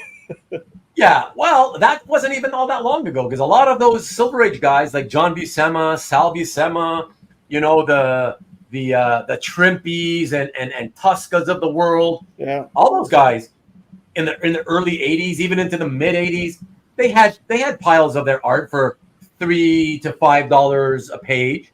Mm-hmm. And then they would have another stack for, okay, these are $10 or $20 or $15, you know, but yeah, Buscema had his Conan pages with Conan on them for $5-10 in the early 80s, you know, 1982, 83, 84. Most of us weren't around at the time, you know, though. And most of us, if we were around, we were kind of like, wow, again, it's relative to how old were you at the time? Like, where were you in your station in life, right? Did you have how much were you making, you know? Right. How much were you making? And even if you can say that you were old enough to have been around and, you know, you were already in the workforce, most of those people were probably saying the same thing, that, well, I was around, but I was still just into comics. So I would take my money at a convention and I wanted to get the want list back issues that I was searching for all the time, right? So to me, looking at a piece of art, I could get this issue or that single black and white page of original art. I'll go for the comics because that's what I collect, right? Because at that point in time, when you're dealing with a product that isn't part of an established market or hobby, right?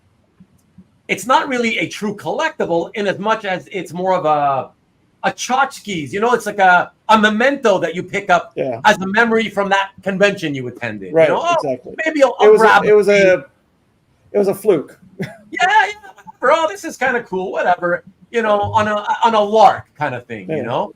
I remember when I saw Gene Colan and he was selling Captain America and Falcon pages for like $100 or less. You know. Yeah, for sure, absolutely. I came late to you, Bob. I'm so sorry. Thank you for tuning in tonight. 7 minutes ago, you're already sleeping, probably. Thanks for chiming in and commenting. I appreciate it. Peter fell asleep with his eyes open, but that's okay. Oh, he's awake. Stop talking. Oh, I'm sorry. Yeah. No, that was just me. I was voicing his. See, that's the thing. Once you get me going, then I got to make my point, and I don't shut up. But tell that to your framer. Hold on to my what? Oh, my framer. Your framer. I wish we could talk a little bit about what drives you to collect illustration art, Ruben. Oh, well, look, I can tell you right now, just so you're clear, I can't consider myself a collector anymore. I mean, it's up to you, right? It's Oh wait, what did drive you? Right, okay, because right now it's semantics, because I don't really collect anymore. I'm at the stage, just so you know, just in case anybody's curious, I've been at the stage for years, though, where I have pieces that I already know I would love to own if they ever became available. And some of those pieces, I know where they are, but are probably not going to become available. So that's why. Oh, and the other thing is that I only buy that stuff. I gotta love it enough that I would give up a space on my wall. Wall space is always at a premium, right? It's finite and limited. But I've been like that with my illustration art since 2012. Unless I'm putting it up on the wall, custom framed, I don't buy it anymore. And so that's where I am now. So since I don't really buy anymore, I don't consider myself a collector of it anymore. But when I got into it, it's pretty simple. It's related to so it was not that long ago. It was 2008. I had gotten I got word that this very famous collector, Charles Martinetti, had passed away all of a sudden by a heart attack. And he had collected, hoarded, whatever you want to call it, over 4,000 pieces of vintage American illustration art. Jesus. Over many, many, many, many years, decades. And he passed away, and news came out that Heritage had gotten their hands on the collection.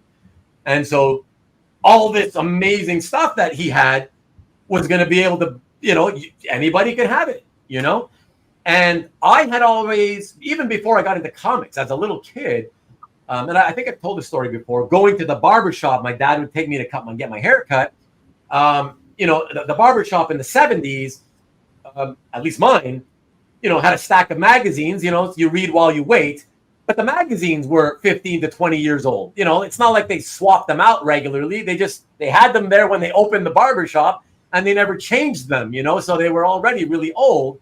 So in the 70s, I was sitting there waiting, and I'd be flipping through, magazines from the mid-50s, to the mid-60s or whatever.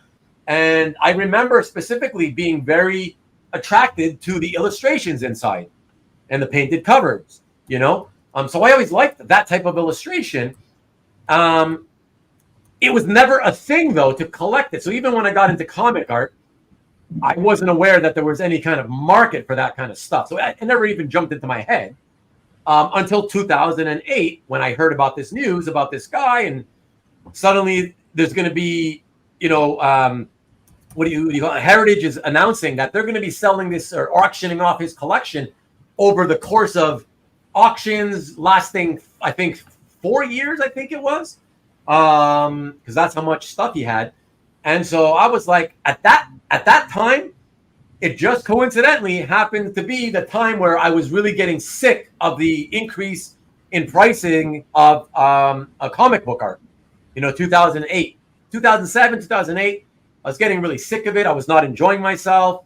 And I was like, okay, I started looking into this non-comics illustration.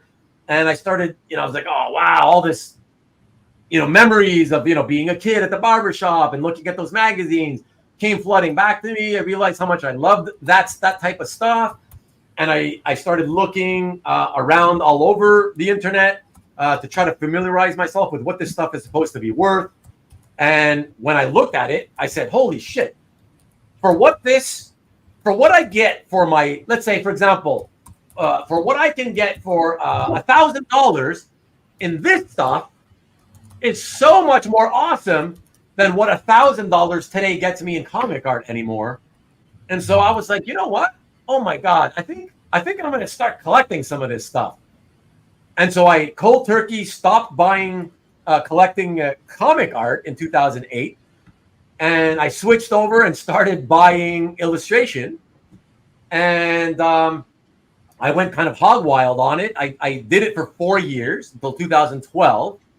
And because that was the year when I realized, okay, the big difference about collecting for me, between collecting comic art and vintage non-comics illustration, like magazine illustrations, magazine covers, paperback book covers, the big difference as a collector is that it's a lot harder to store and keep this stuff, the vintage illustration, right?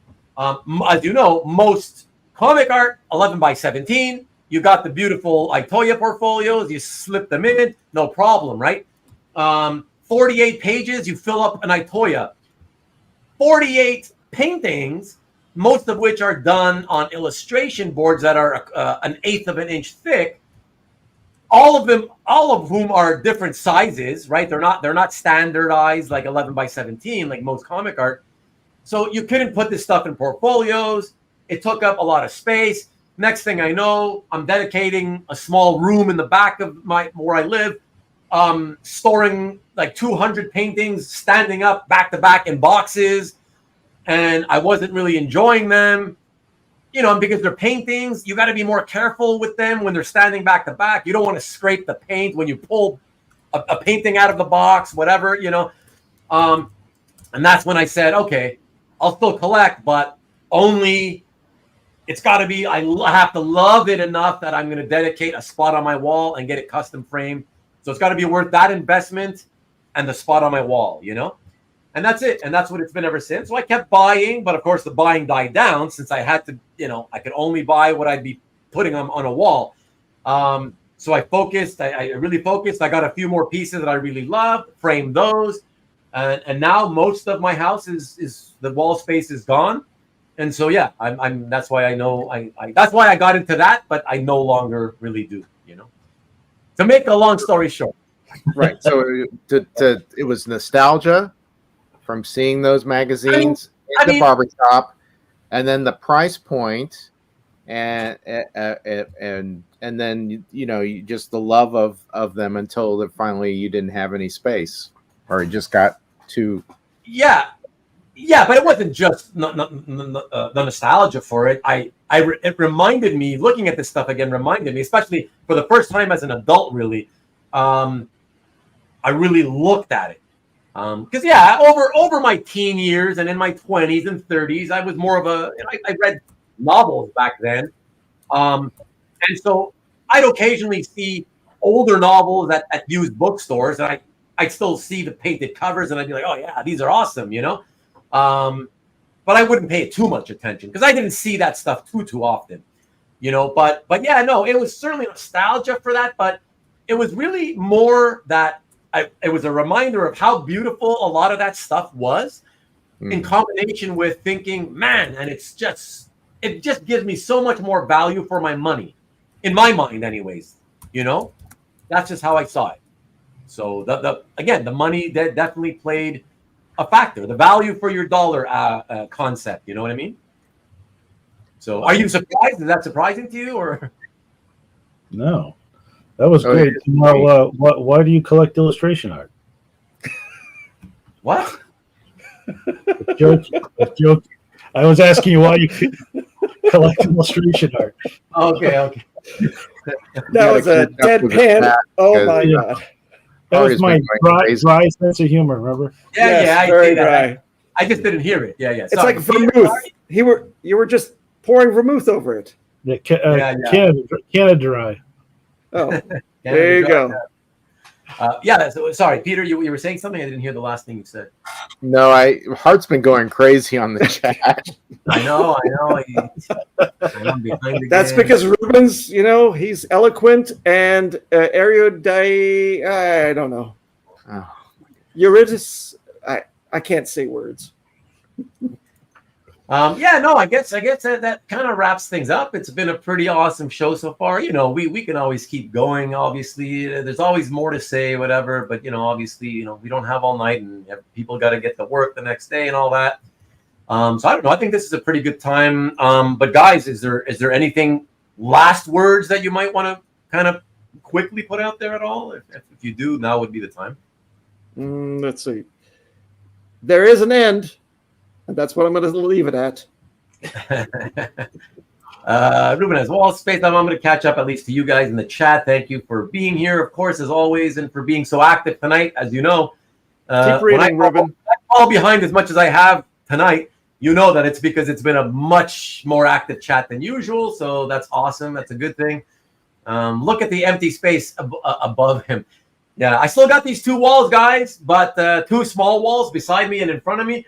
But that's why when I mentioned I got to go see my framer in September, it's because I'm gonna probably go and get the first comic art pieces framed for the first time in my life. And so that's why I'm gonna do that, and that will probably fill up these two walls, and then then the walls are gone, except for the one wall above the headboards of the bedroom. Because Vivian and I are both psychologically terrified of the idea of, but what if they should somehow fall off the hooks and come crashing down on our heads? How would that happen? I don't know. And we don't have earthquakes here, except those little ones that register 3.5 on the ring. I've never actually felt one. And for some reason here in Montreal, they always happen at night. For whatever reason, when we're sleeping, and then the next day people say, "Hey, when you were sleeping, did you feel the earthquake?" I've never felt one, but still, I don't know what it is. Like I said, it's a psychological thing, which I guess perfect for this episode. I don't know. When I think about having my head there, looking up and seeing a giant frame painting or whatever, I don't know, man. I don't know. I see visions of this thing crushing my skull or Vivian's skull. I don't know. It terrifies me. So. Yeah, so that one will always remain empty, but the two in this office, I will fill them soon, and then it's over. Let's see, Ruben and DC guys don't like Mannix. What are you talking about? I ask you questions about Mannix all the time. I leave comments. I love that guy's stuff. I'm not a commission collector, but my questions are because I get tempted. I haven't pulled the trigger yet because, as you know, I want to avoid, if I can, going down rabbit holes, right? So it's weird because Mannix has done a lot of awesome DC pieces. I love all that guy's stuff. It's so different and unique, man. I love it. DC or Marvel, whatever. You heard the chat. Only Gabe so far. Huh? I'm so far behind, I don't know what that means. Snore. Okay, well. The empty space behind Ruben is reserved for a frame pick of Ruben and his framer. Nice. Good heart. Ruben the bargain hunter. Aren't we all, though? Don't we all want to get bargains? Come on, man. Ruben the framer stalker.